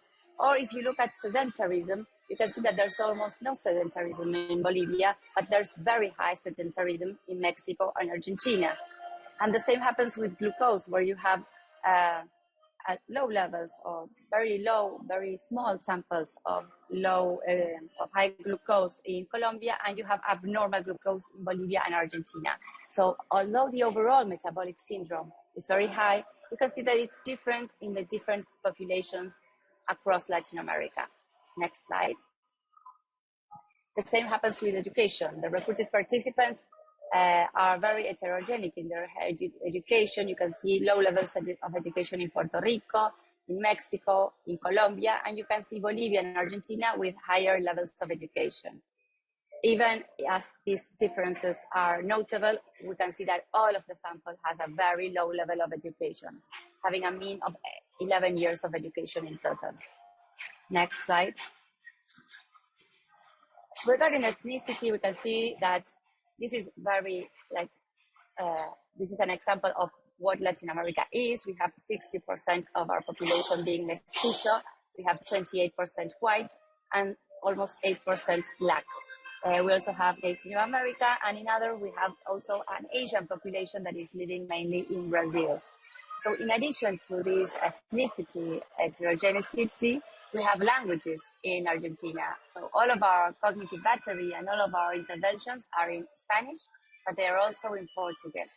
And our inhabitants also speak other languages, like Aymara, Creole, Guarani, or Mapuche. So this has been all harmonized in our intervention. Next. So let's go into the intervention. So externally harmonized with the US pointer and with the original finger initiative. What did we harmonize for? We had harmonized the inclusion criteria in order to select comparable individuals. We also harmonized outcomes. The time in which we test the participants is the same as the US pointer, and we also use the same cognitive battery that Laura shared with you. They very generously shared with us their cognitive battery and all of their testing procedures and questionnaires. So we used the same as the US pointer, but we had to adapt them. We had to translate them, we had to validate them. And we also added up the tests that were significant in the original finger trials in order not to miss these important differences. Regarding interventions, we can say that we are using the same interventions as the original finger trial. We are using the intensity and frequency that the US pointer guided us with, but we are doing an internal adaptation of these interventions. Next slide. Next slide. So, for example, if we can see food, we can see that habits for nutrition are very different in the different countries in Latin America. So we need internal harmonization procedures, cultural heritage, the ingredient availability, the climate, the geography makes it difficult to have, for example, a Mediterranean diet in Brazil that doesn't have a coastline. So here you can see how the different countries have different typical foods, and we have to be respectful of this if we want to have a good adherence. Next. So regarding neuropsychological instruments, we tried to use the ones that are used in the high-income countries, translated them and validated them, but getting normative data was a very big challenge. We started working with the Minimental, for example, and found that we didn't have normative data for the Minimental in many of the Latin American countries. So we had to use a harmonization strategy that accounted for similarities in culture, in language, and in the educational level in order to use the norms from other similar countries. Next. Next. So physical education was one of the most challenging things. I had prepared some videos, but they will not be friendly with this platform, so I will not show them to you. But what I tried to show in these videos is that, for example, in Uruguay or in Mexico, they are doing the same intervention, but they use different types of exercise and different types of music. So in Uruguay, they are dancing candombe and salsa, and in Mexico, they are doing like more structured exercises. The good thing is that we are all following the same core procedures from the US pointer. We are all using the same frequency and the same intensity and the same types of exercises. Although the places in which exercise is done, for example, in Mexico, it was in a park, and in Uruguay, it was in a gym, are very different from one country to another. Next. So nutritional intervention, as I told you, has to be very respectful of the habits of the population, because if not, they won't follow it. They won't eat things that they cannot get, or that are very expensive, or that are very difficult to prepare for us. Next. Next. Next. So what we did was to use a harmonization strategy that uses the hand to measure the quantities, and we are based on the properties of the aliments. So for example, you have to include a thumb of oil that is olive oil in the original finger, but is canola oil in our region. We have to use to include a fist of carbohydrates, a palm of protein, and it should be white meat. But white meat in the different countries of Latin America can be poultry or can be fish. It depends if we have or we don't have a constraint. And 2 fists of vegetables. So as you can see in the right hand side, we have some adaptation examples, changing the type of oil, changing one fruit to another. We follow the MIND diet that was proposed by the US pointer, but we adapted it and built up the LATAM MIND diet that we will have a paper on very soon. Next. Next. Next. So to draw some conclusions about our experience with the Latin fingers, I can tell you Latin Americans in the US also come from different countries and cannot fit a unique categorization. Next. So in order to be effective, risk reduction strategies for Latinos in the US should truly respect the idiosyncrasies of each Latin American country. And this is what I wanted to make an emphasis about in my talk today. Thank you. Thank you so much, Dr. Crivelli.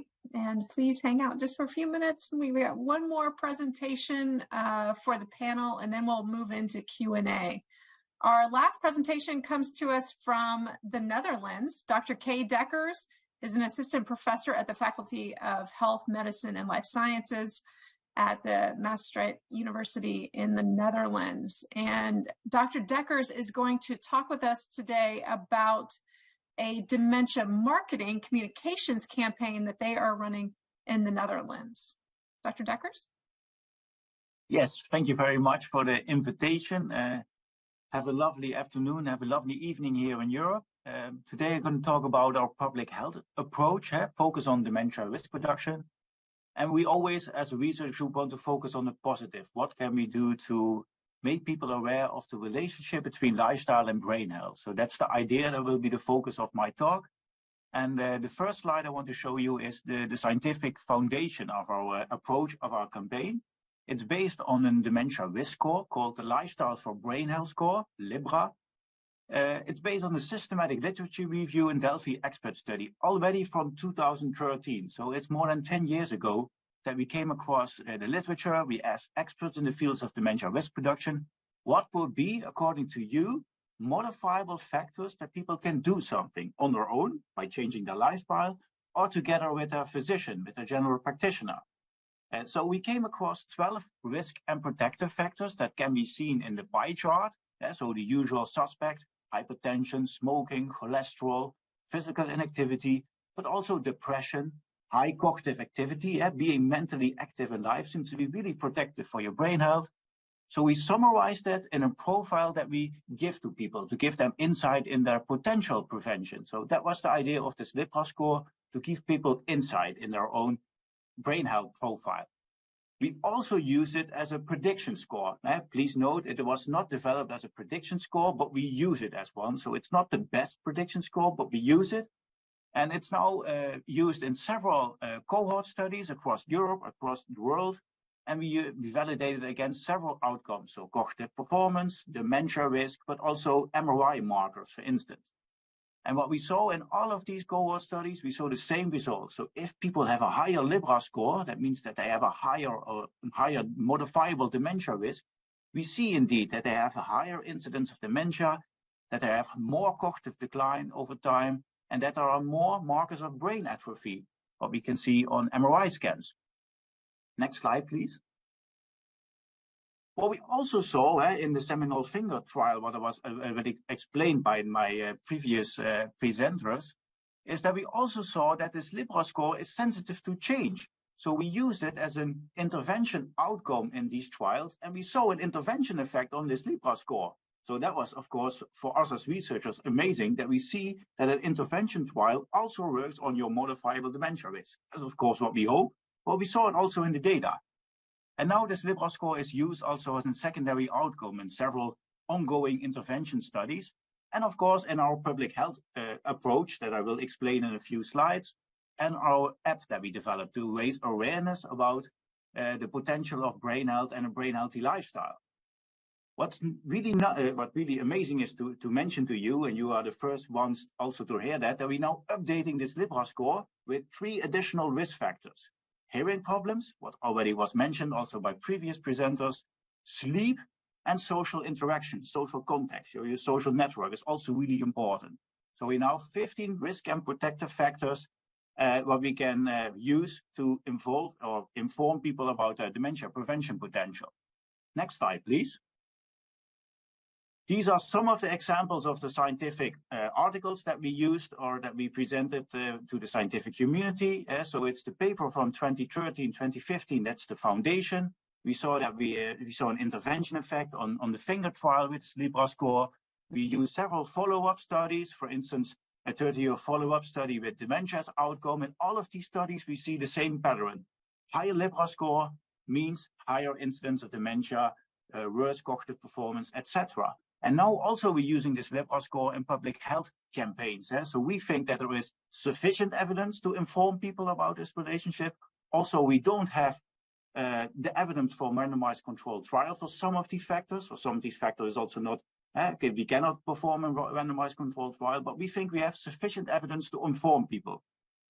So also for other brain health related conditions such as stroke, depression, also these information is also very relevant. Next slide, please. What we also did, we asked the people, do you know that you can do something about your own dementia risk? And what we saw is that almost 60% of the Dutch population does not know that they can do something about their own dementia risk. So they think it's an inevitable part of aging. What we also saw is that more than 70% of the participants in this awareness survey also said that they want to learn more about this topic, the relationship between lifestyle and brain health. And we as researchers were really surprised that the largest barrier to not engage in a brain healthy lifestyle was lack of knowledge. We thought it was money, it was motivation, physical restraints. No, it was lack of knowledge. 80% of them also would like to use a brain health app. And particular knowledge gap we saw in cardiovascular risk factors such as hypertension, cholesterol, obesity. Only 1/3 of the participants recognized it as a risk factor for dementia. Next slide, please. So we thought, as scientists, we have to come from our ivory tower of science and we have to go into community. And this is the whole approach that I want to present to you now. So next slide, it's time for action. And what we did an awareness campaign, and it was called We Are the Medicines Ourselves, with a big blink. We have no curative treatment, but we want to inform people about the importance of a healthy lifestyle. So what we did a whole year a campaign in the province of Limburg, that's the southern part of the Netherlands, and we try to make people aware of the relationship between lifestyle and brain health on a really positive, funny, small, motivating way. So for instance, you can see here on the right, the leaflets that you use is lowers broccoli your chance of getting dementia, ? Lowers friendship your chance of getting dementia, ? Lowers hiking your chance of getting dementia, ? And then people are referred to a website where we have a disclaimer and explain what the relationship is between these factors and dementia risk. Really a scientific-based disclaimer. Next slide, please. So we focus on people between 40 and 75, and we made it really easy for people. So we have 3 messages. No 12 or 15 messages, 3 messages. We have stay curious. I love that one. So people always know that they have to do something about their diet or their physical activity, but stay curious in life. People love to do that. So if I should say you have to do something about your diet, your physical activity, or staying curious, they always choose the last one. So having a hobby, having a vegetable garden, learning new things, your social skills, your social life is really important. So eating healthy, based on the Dutch guidelines, but also on the Mediterranean diet. So fruits, vegetables, fish, olive oil. And of course, we try to engage people in physical activity on fun and easy ways for them. Taking the stairs instead of taking the elevator, small steps in their life that they really can implement on hopefully a sustainable way. Okay, next slide. What we also did, we checked our message so that you can do something about your own dementia risk, and all of our materials together with our client panel. It consists of people with dementia, caregivers, and stakeholders in this important topic. We asked them, what do you think about our campaign or message or materials? Do you think that we can go out of the streets with this message? And they were anonymous. They say, please inform people about this important topic. So that was for us the green light to conduct this awareness campaign. We also adapted some materials based on the insight of this important stakeholder group. Okay, next slide. We also developed an app. So we don't only want to inform people, we also developed an app where people really could make small changes in their brain healthy lifestyle. So based on this Libra score, they get insight in what they're doing good. So that's the first thing that we mentioned, what you're doing good. Where is some room for improvement? So we don't say this is something that you do in a wrong way, but what's your room for improvement, or what do you have to check with your GP? And based on that, they can choose a team, what is in their room for improvement, and they get every day a walnut of the day. That's really cracking open, makes a sound, and then there's every day a short message. It could be a brain healthy recipe, could be a fun fact about the brain and that specific lifestyle factors, so that people can work on 2 weeks on a certain teams, and then they can go to a next team that they want to work on. It's also evidence-based app, so it's also checked by our government and our municipal health services. That is an evidence-based health app. So we really have a trademark for that. Okay, next slide. We as a research group don't have a lot of money. So what we did, we want to have a whole spread around the whole country, of a whole province. So we did a friendship program. So we go to mayors, we go to CEO of companies, we say, I don't have money, I don't want money from you, but can we spread this important message together? Can we organize an event together? Can we have a social media spread together? Can we distribute leaflets, or can we hang on folders, posters in your community building, etc.? And more than 114 campaign friends were engaged in this campaign. So more than 140 companies, municipalities, healthcare facilities, they really say, okay, we want to be part of this campaign. Really proud of that, of course, that we engage such a community-based approach.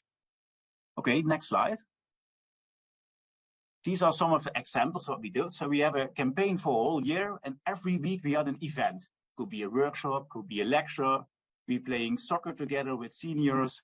We had an inflammatory brain in a hospital where people can go walk through with all fun facts about the brain. We had football clubs that were also partner in our campaign and give kids and people free tickets to go to the game. All kind of fun facts and examples that we did during the campaign. Okay, next slide. What we also did was, what I think was really nice, was it was before COVID. We distributed vaccines against dementia on train stations. It was not a real vaccine. It was a small box with a leaflet with information how you can improve your brain healthy lifestyle, and a small bottle of olive oil. There was one person drinking that olive oil, and we didn't thought that they will do that, but there was one person do that on the train station. But it was a really fun action at several train stations to engage people that we can do something about this important theme. A youngster thought that we were distributing condoms and cigarettes for free. That was not the case. Well, vaccines against dementia. So it was a fun action, and it also has a lot of media attention raised by that. Thank you. Next slide. Okay, so we as researchers also want to see whether we have impact with our campaign. So we did a pre-awareness survey and a post-awareness surveys in 2 independent samples. Random people were invited to participate in the survey. And what we see on the 3 main pillars of our campaign, an increase in awareness. And it was significant for exercise regularly and eat healthy. And so based on our campaign, with a low budget, I can say that was a really low budget campaign. So the campaign team was me as postdoc and our PhD student for the whole state. So I think we did a great job in increasing awareness. And normally I think it is something for the government to do, but we did it as a research center. So we're really proud of this result. And 1/3 of the respondents also say that they were engaged by this campaign to do something with their brain healthy lifestyle. So that was, of course, amazing for us. Okay, next slide, please. We're also very proud that we now can valorize as researchers. So we did it in the south of the Netherlands, and now in more than 7 regions in the Netherlands, it's now run by municipal health services on their own. So we give them support and how we did it. They don't have to pay something for us. We just say, here are our materials, use it, please. It's also used across Europe, so in Belgium, in Norway, Denmark, but in a different manner, right? It's not the same approach that we did. They can adopt it, of course, but the same idea, also used in Australia. And we're really proud of that the app is also translated to several languages that people can use it. Okay, thanks. Next slide. And we're also doing a booster campaign next year. So we saw that we can engage people. We also saw that we really can engage the lower educated group. That was something that we really want to do. So we also did that already in a previous campaign, but we want to be more inclusive, more diverse. So we really want to focus on the low socioeconomic status group, people with less health literacy skills, and people with a migration background, where we also have a large population here in the Netherlands. And the photo, what you can see, is from last week, where we had a focus group with people from a Turkish background. With women, and we asked them, what do you think is important about brain health, dementia risk reduction? How do you want to be engaged? Do you want to be engaged? How do you see the materials? Do you want to use an app? All kind of information that we gathered from these groups. So we did that in males, females, other backgrounds, to gather all this information. And this is also part of the national dementia strategy that we're leading a national consortium on dementia prevention. So something that we want to do next year is a booster campaign. We want to be back again in the floor. We want to be back again in the community and do this campaign together with these high-risk groups. So that's really important for us. Okay, next slide. Next to this public health campaign, we also have our own observational intervention studies. So we have observational studies, the Maastricht Aging Study, the Maastricht Study. We have also our own intervention study, so the Dutch finger trial, and more than 1,210 participants. And what is also really important, but I think is really nice, is that we have tried to engage general practitioners and practice nurses to discuss dementia risk reduction in primary care. And it seems feasible. So people really lowered their Libra profile after 3 months, after 1 consultation. So we were really happy with this result, and the results are coming in the coming months somewhere in a nice paper, I hope. Next slide. This is our young team. So we have a lot of young people in the group really engaged to foster our message, to increase this awareness in the public health domain. So we're really happy to collaborate on this important topic. Thank you very much for your attention, and hope to answer your questions. Thank you, Dr. Dekkers, and thank you to all of our speakers. As we pull everyone back up for our panel, our Q&A opportunity. I know many of you may have been keeping track of your questions during that presentation. And I know we have a limited time with Dr. Williamson, so I might go ahead and queue up a question for you, Jeff, just because I know you're going to have to drop off at the top of the hour while everyone else is getting ready and their questions ready. So Jeff, I know you had mentioned that there was a diverse cohort in the sprint trial overall. Can you just speak to really quickly, what were the results along that race ethnicity line? Were they all positive regardless? Yes, no interaction, all the same effect size statistically across all racial groups, which was really comforting. And even more, again, for me as a clinician, even more important that I can sit in front of any patient and say, listen, someone like you was in the trial, and it also worked for someone like you in the trial. So just really, really important. That's a great question. Right, thank you. And just to also verify, that intervention that you looked at was just an additional generic drug, right? An additional generic drug. That's right, Joanne. About 10 to $25 a month. Thank you. Appreciate that. So or free, I see we have free for many people, $4, depending on if you go to certain pharmacies that I won't mention. Great. Thank you for that. And I know you will drop off in a couple of minutes. So I appreciate all of your time and effort here, Jeff, in case we don't get to tell you that before you drop off. But let's go to the questions on the floor. And Adrian, I see you have your hand up first. Sure. Because Jeff is going to jump off, I'll start with him. You mentioned that you had to add additional medications. So it sounds like some were on 2, some were on 3 medications. Were they able to be combined medications into one pill, or can you elaborate on that? Because you deal with compliance when you talk about multiple medications over time. Adrian, that I'm so glad you asked that question, and I can tell you're a practitioner about that question. Yes, many of these medications can be combined into 2 medications in one tablet. In fact, there's some plans now for a polyhypertension pill that combine all 3 into one tablet. Now, again, that's an average. Some people did have to have 4. Some people, to get to goal, only had to have 1. But on average, the average medications were 3 for the intensive group, 2 for the standard group. By the way, before I drop off, I'm going to give you a confidential teaser. There's going to be work presented at the American Heart Association about a very large Chinese study that controlled blood pressure in 32,000 people divided in villages throughout China. And one of the outcomes was dementia. Keep an eye out for that study. Just to tell you, that's all I can say, or I'll have to shoot myself and everyone else. Thank you for that teaser.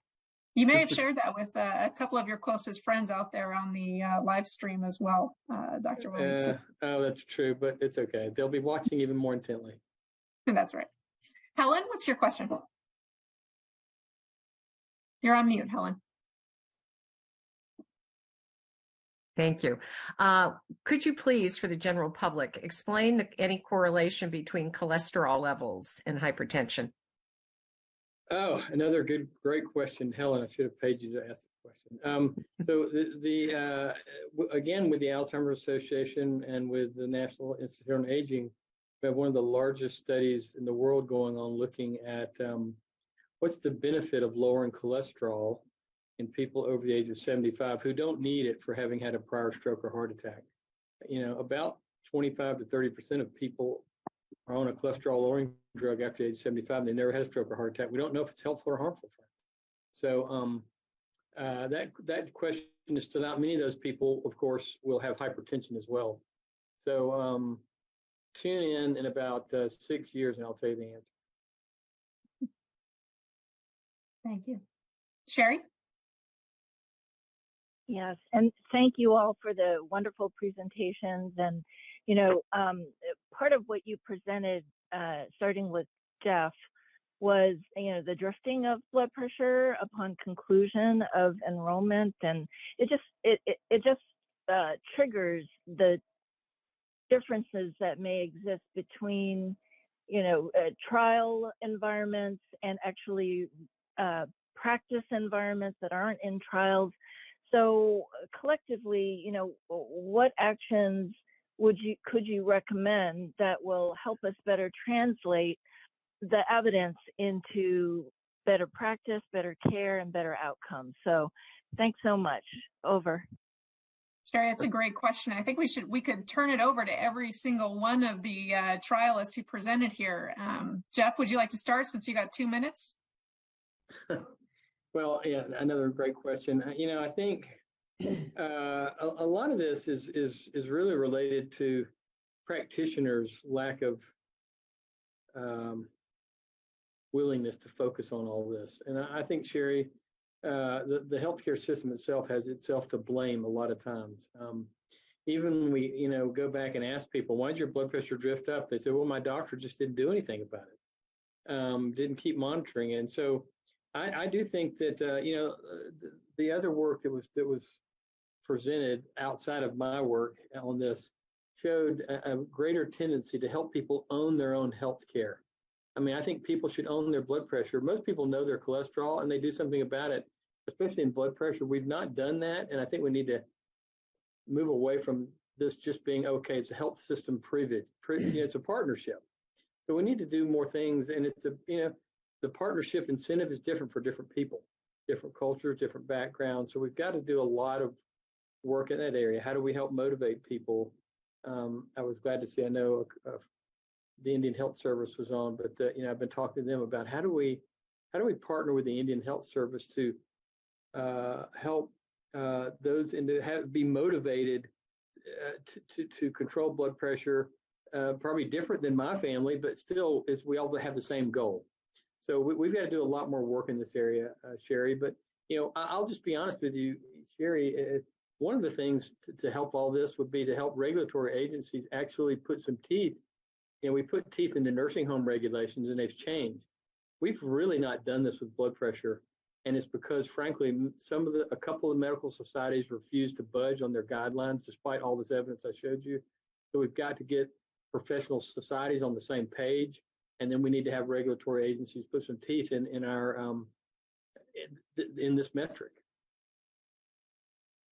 Thank you. Laura, did you want to add anything on that front? I did want to add to Sherry's really important question. I think another aspect that really makes us probably blend the research and the clinical environments a little bit more is how we go find our participants in research. And historically, we put ads in papers, and we do things that should try to attract people that not everybody looks at the paper.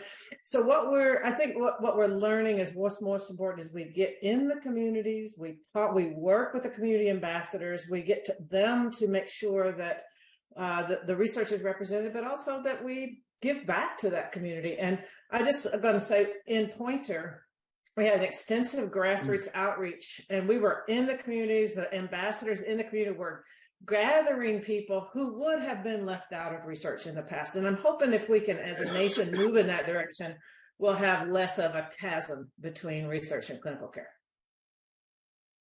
Thank you. Frank, Lucia, is there anything that you would want to add in terms of real-world application from your trials? Yes, I have discussed this a lot with Laura about recruitment strategies and how to get underrepresented persons into the trial. And the truth is, I agree with her, you have to go and look for them where they are. It's not enough to go with ads on papers or on Facebook or Instagram. You have to look for local community leaders. For example, in Latin Fingers, what we did is to pair with leaders from non-religious churches, from non-Catholical churches. So we have many religions that are typical from our region, that are originated in Aboriginal communities. So we talked to those leaders, and we got those leaders enrolled into the trial because they complied with the inclusion criteria. And this was a very big step for them to get other people enrolled in the trial because they really trusted and they really thought that this was a wonderful intervention. And another thing that was very interesting that happened to us, and it was a curiosity, for example, in Peru, the PI from there, Nito Custodio, thought that it was going to be easier to recruit people with high levels of education because they would understand what the trial was going on and what it was worth it. And they recruited these participants, but they had very low adherence. But when they started recruiting people with low levels of education, they had much higher adherence to our trial. Why? Because they were so happy about getting this intervention into their lives. They didn't know about brain health. They didn't know anything about this, and they couldn't get these resources on their own. So they are now very worried about the intervention finishing. So giving this support to them has been very important in for us as researchers, but for them as a community. Thank you. Frank, did you want to add anything? Maybe I want to give time for others, but I'll echo. I think study population makes a huge difference, and I think Achieve is one extreme example of that, seeing like a very strong effect in the random sample of the population. But among the very, very healthy older adults, you're not seeing an effect initially. If you're powered on looking at reducing decline, you're not going to see it. And this comes a lot with a lot of times non-pharmacological intervention studies, right? Non-pharmacological interventions, you got to somehow enrich, unlike amyloid studies, you can enrich with PIB. With a non-pharmacological study, it's sometimes hard really enriching per se. When what you really want in the end is a true random sample where you can get it, but it's not always easy. But study population make a huge difference. Thank you. Kay, you have, within your presentation, you actually showed kind of real world intervention and what that looks like. Is there anything you would do differently in order to have greater impact or more meaningful engagement? Yes. So one lesson that we recently learned is that we asked the people, what do you want from us? So we asked them, what do you want? So the people, for instance, we had a focus group with women from a Turkish background. And what we did is we made a meal together with them. So they learned us the kitchen from their country. We learned that as researchers. So we did the lunch together. And in order to give them something back, they want a lecture on diabetes. Not on dementia or brain health, they want a lecture on diabetes because there's a high comorbidity in their population. So that was the exchange that what we did. And that was really helpful, really nice to have this conversation ongoing. Thank you. Walter, I see you have a question. Yeah, I was going to ask Jeff, so the sprint trial was stopped early because of the effects on mortality. So I'm just wondering, in those years since then, have you any thoughts on how we could push the effects on cognition and get more solid evidence? Or do you think for anything to be effective, you're going to see a mortality effect before you see a cognitive effect? Another good question, Walter. I think most of the interventions that are good for the brain are good for the heart. And I think it's likely that you'll see some mortality impact ahead of cognitive impact. Thankful to our brains are resilient, but yeah, I think there are designs that we could talk later about that will allow us to continue to harvest outcomes that are more important than mortality. Mortality for me and my patients isn't the most important outcome. That's why I put those early slides in there. It's really function, independence, self-actualization that's so much more important. And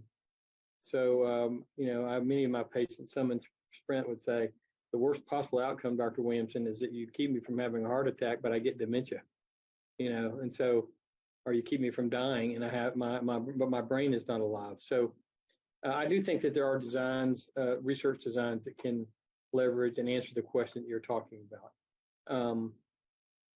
We're still following, as I said, cognitive outcomes, and we'll see what they show. But one of the biggest issues with Sprint was that it was stopped after 3 years because it was so powerful for cardiovascular mortality.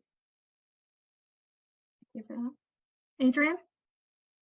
This is a question for Franklin. It was very impressive to see that those who already had more comorbidities had a faster decline when you followed them. But hearing impairment is also a challenge, and some people look at it as a stigma in their ability to really use the resources or admit that they have the problems of hearing impairment. Did you run across that within your patient population? And then also a follow-up to Dee Cato, who actually has a whole bunch of patients with dementia and hearing impairment. How do you get them to continue using the hearing aids when that becomes identified? Yeah, so great question. So answer both in turn. So stigma is it's stigma, ageism, all wrapped into one, right? So this is nothing new with hearing, and just it goes back historically many years. So at least I'll give you sort of study perspective and then a broader perspective. So the study perspective is, it's self-selected, right? So people had to agree that, you might get randomized to hearing intervention arm or another. So that's going to be self-screened in some ways. People who knew for a fact they wouldn't want to get a hearing aid they're obviously out of the study in many ways, right? But, I will say in the same breath, it was actually nice to see within ERIC, a lot of the participants, these are participants, if you look at their hearing versus the de novos, they have the same level of hearing, but they actually reported much less functional difficulty with hearing. And it's not surprising because these are people in the ERIC, the RAM sample, they probably would never have joined a clinical trial around hearing, except for the fact that they happened to already be in ERIC for many, many years. And like, sure, I'll go in the study too. Why not? I'm going to visits anyway. So it's nice to see that. And they actually had very high retention of use of hearing aids for many years. And I think maybe to jump to your second question a little bit, it's all about, I think the key thing is people associate hearing intervention with just give them a hearing aid and you're good to go, right? Nothing is farther from the truth. It's really, yes, technology is important, but the thing that really made this study work, and I didn't show the slides around retention and use of hearing aids over time and things like that, but it's actually incredibly high. The reason why I'll tell you it's high, and this is why I factor in when you do policy around coverage, the audiological service, the audiologists routinely being incentivized, it's not this was a study audiologist, they brought people every 6 months to check in on them, to support them in the use of the technology, right? If you're talking about 80-year-old who's not familiar with technology, you can't give them a hearing aid, assume they're going to use it well. You have to support their use and make sure they're comfortable with it. So I think the key thing around sustained use of a hearing intervention is the audiologist is critical, but a lot of times if there are funding mechanisms for hearing intervention, hearing aids, it's always de-emphasized. Just give me a hearing aid and you're done, right? But that, I tell you, will not work for a population of 70, 84. Maybe for 50-years-olds, right, who are familiar with technology, but not for 70, 84-year-olds, right? So I think that's maybe your first two questions, both of them, just that you have to support long-term use support of the audiologist who sees patients back every 6 months to check in with them. So that's hugely important for sustained use of hearing intervention. It's not like a drug in a sense, you pop a pill, you have to maintain that too. But this is a bridge, it's sort of like a device intervention, but it's almost like lifestyle, sort of both, right? So you have to support its use. Fortunately, I'd say one thing that's changing from, let's say, a broader policy lens, though, is that in terms of stigma and things like that, with hearing aids going over the counter as of a year ago, you're going to see over the next year and a half a tremendous amount of new innovation with new technologies from the big market players entering, right? And it comes to one company, it's publicly disclosed, I'll mention really briefly, called EssilorLuxottica. They own 40% of the world's vision market. They own Ray-Ban, they own Oakley, they're entering the field late next year. They're very public announced with, and it's actually, I've tried the prototype, it's amazing. These glasses that look like completely normal glasses. You can't even tell they're not glasses. They look like just stylish glasses, but they function as hearing aids because there's a little speaker in the temple piece and it projects your ear. And it's amazing because whatever you look at is what you hear, and they're completely invisible and they work really well. So I think you're seeing that innovation come out of the US market because we've opened up now the competition, not only from these companies like EssilorLuxottica, which is a $30 billion per year company, but also some of the big tech players I think you'll be entering in the next about year and a half too. And that changes the dynamic then around stigma, access, cost, availability in one shot. Helen? This question is for Dr. Baker. Looking at exercise, I was struck by there not being an arm with strength training because there's emerging evidence that resistance training is particularly important for function for older adults and preventing falls. So is that something that you all are looking at, or if you know is in the literature? I don't necessarily see the connection to dementia as closely, but do know that that's important for functioning of older adults. Yeah, Helen, that's a great question. In XCERT, our primary focus was cardiorespiratory fitness. Does it work? Does it not? So we really wanted to control everything else, and in that science way of controlling everything that you don't want to study. So in Pointer, however, we have a change of tune. The part of our intervention, the structured intervention, involves strength training. We are totally on board, in terms of the gerontological foci, that we've got to keep people from falling. And once they start falling, many things start to fail. And so our more holistic program does involve stretching, balance, strength training, and aerobic. And we just feel like that's just really critical as a package for older adults when they get older. Thank you. Susan? I want to thank all the panelists. It was great to hear each of your presentations and how you built upon each other.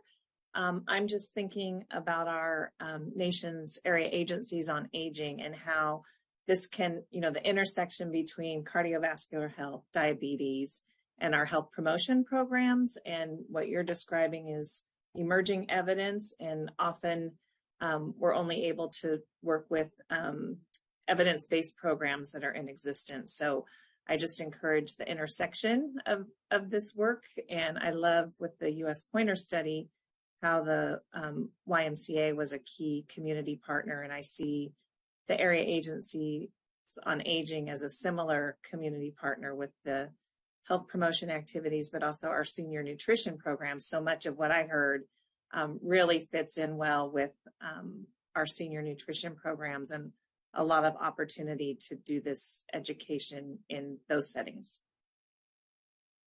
Thank you. I think the underlying theme there is community, and certainly finding community partners to be able to deliver and build trust in ways that help with that. Absolutely. Yakil? So my question is for Dr. Lin, and thank you all the speakers. Dr. Lin, so great presentation. My understanding is that there are sex differences in hearing function and also hearing loss. So I was wondering if you can speak a little bit about how you account for those differences, and if you actually saw any sex differences in how they benefit from the treatment. Great question. So yeah, in general, actually premenopausal, women have less hearing loss than men. It's likely because women in general do have less noise exposure than men. But also estrogen has a protective effect on the inner ear over time. That's why the gap diminishes after menopause. So within the context of the ACHIEVE study, we have actually tried running subgroup analyses, if I recall, by sex, and you don't see any major differences per se. And I think usually if you look at the severity of the level of hearing in the women versus the men, and she might have been slightly higher in men at that point, but it really does begin narrowing the gap after menopause, quite simply. But at least we never had a priori hypothesis why one group would intervention effect would vary across men versus women, given the biological mechanisms. And at least in the crude subgroup analysis, we're not really seeing anything there directly either. Helen? Hi there, Dr. Lin. Although we're talking about risk reduction today, I really think, would you be willing to comment on the effects, the benefits of treating hearing loss on those who are currently diagnosed with dementia? Certainly quality of life and functional ability, but also possibly in even reducing confusion and agitation. Yeah. Great question. So there's actually, there's related work that I would say my colleagues do with me on that related side. Because, what you're really talking about is sort of secondary and tertiary prevention. So secondary, in terms of people already, let's say, have MCI, if you address their hearing, can you reduce progression to dementia, for instance? So that's actually, there's a large study that the pilot has been done. It's actually done by Jill Livingston and Sergio Casaverde-Gonzalez at UCL London. They did a study within the NHS, a pilot study showing a nice signal there, and they're moving on, I think, imminently soon to a full-scale trial. So that's the idea of secondary prevention. Tertiary is something we've actually done at Hopkins associated with our memory clinic here, and it's actually been really encouraging. And what I mean by that, patients already with dementia, as well as many of them have hearing loss by virtue of their age, and they're sort of, you can imagine, sort of doubly hit in terms of communication impairments because of the brain processing as well as the ear. And the general notion there, if you address their hearing sustainably, which isn't always a hearing aid, right? But you can address their communication issues, can you lessen dementia symptom burden? And you betcha, it sort of looks like you can in terms of, like, let's say the caregiver burden inventory, or let's say the neuropsychiatric profile inventory, two well-established scales. We're seeing a very, very clear signal there with, if you can address the caregiving communication issues, that's what it makes sense, you can lessen symptomatology burden, symptoms of agitation, things like that. So one of my colleagues, actually, Carrie Neiman with SRO, who is a co-director of the dementia clinic here at Hopkins, they're actually doing that exact sort of more definitive study right now. We've got some nice, very pilot data already showing that lower symptom burden, the caregiver, and agitation, but not in a full-scale trial yet. So that's actually ongoing right now, in fact, and it's funded under and generously, again, through a National Institute on Aging grant. Thank you.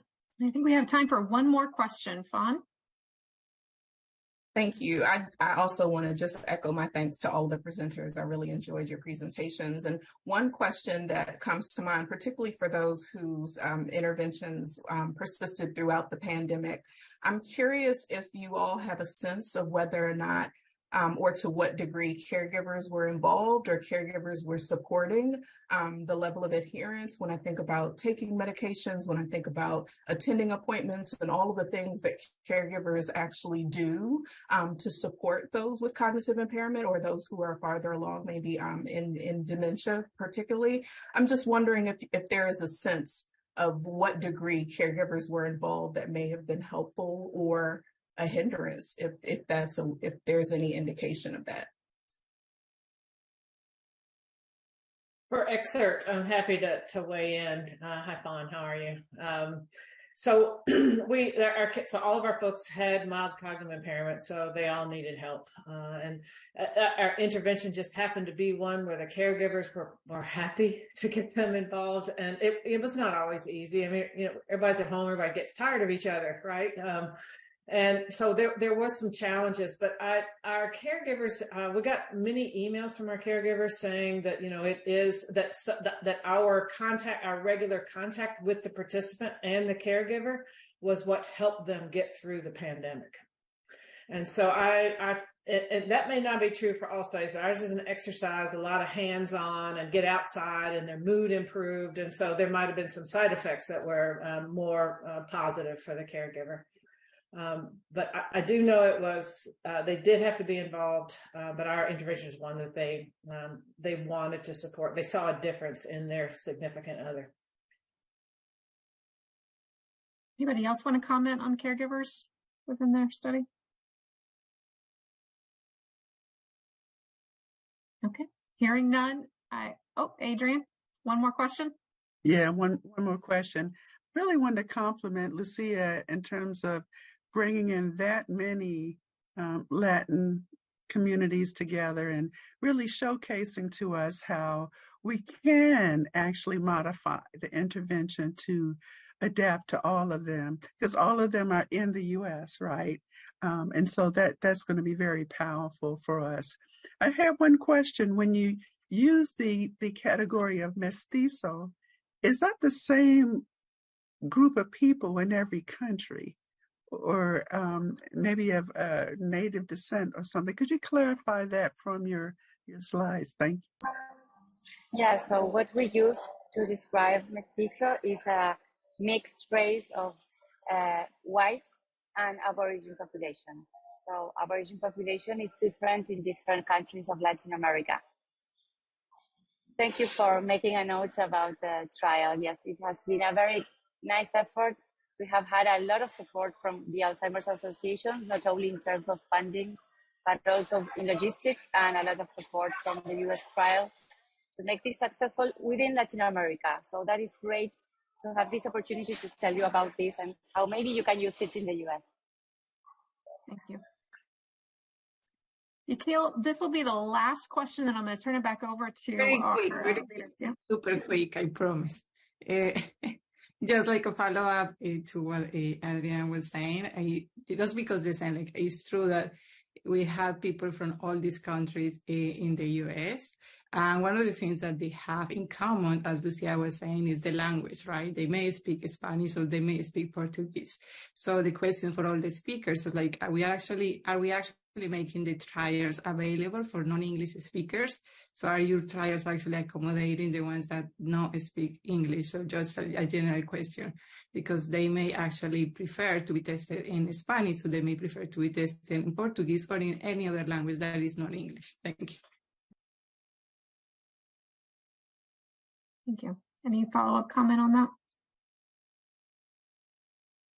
I see Laura put in the chat that U.S. pointer is administered in Spanish and English. Okay. I also want to add my thanks again to all of our panelists. Thank you for taking the time to be with us today to go through your interventions and also for us to have something to think about as we go into recommendations later in this year. So Helen, Adrian, I'll turn it back over to you. Thank you, Joanne. I'll tell you, this was very informative. You know, when we came into the topic today, I didn't know really what to expect. And it was a wealth of information. And Joanne, you actually delivered under the 2:30 mark. So outstanding on that. You have really set the bar high for the rest of us throughout the rest of the year. So that was impressive. To be able to bring in that international approach to dealing with Alzheimer's and related dementia, especially that ad campaign that's happening in Europe, we can actually take this information across the U.S. and be able to do things with it. So congratulations and kudos to the entire risk prevention subcommittee that put this on. Thank you very much. We're about to go into a break, and we have a full rest of the afternoon. So thank you to all of the presenters who have come on. The rest of our non-government and government panel will come back. We're going to take a 7-minute break and come back at the bottom of the hour or 2:30. Thank you. Produced by the U.S. Department of Health and Human Services.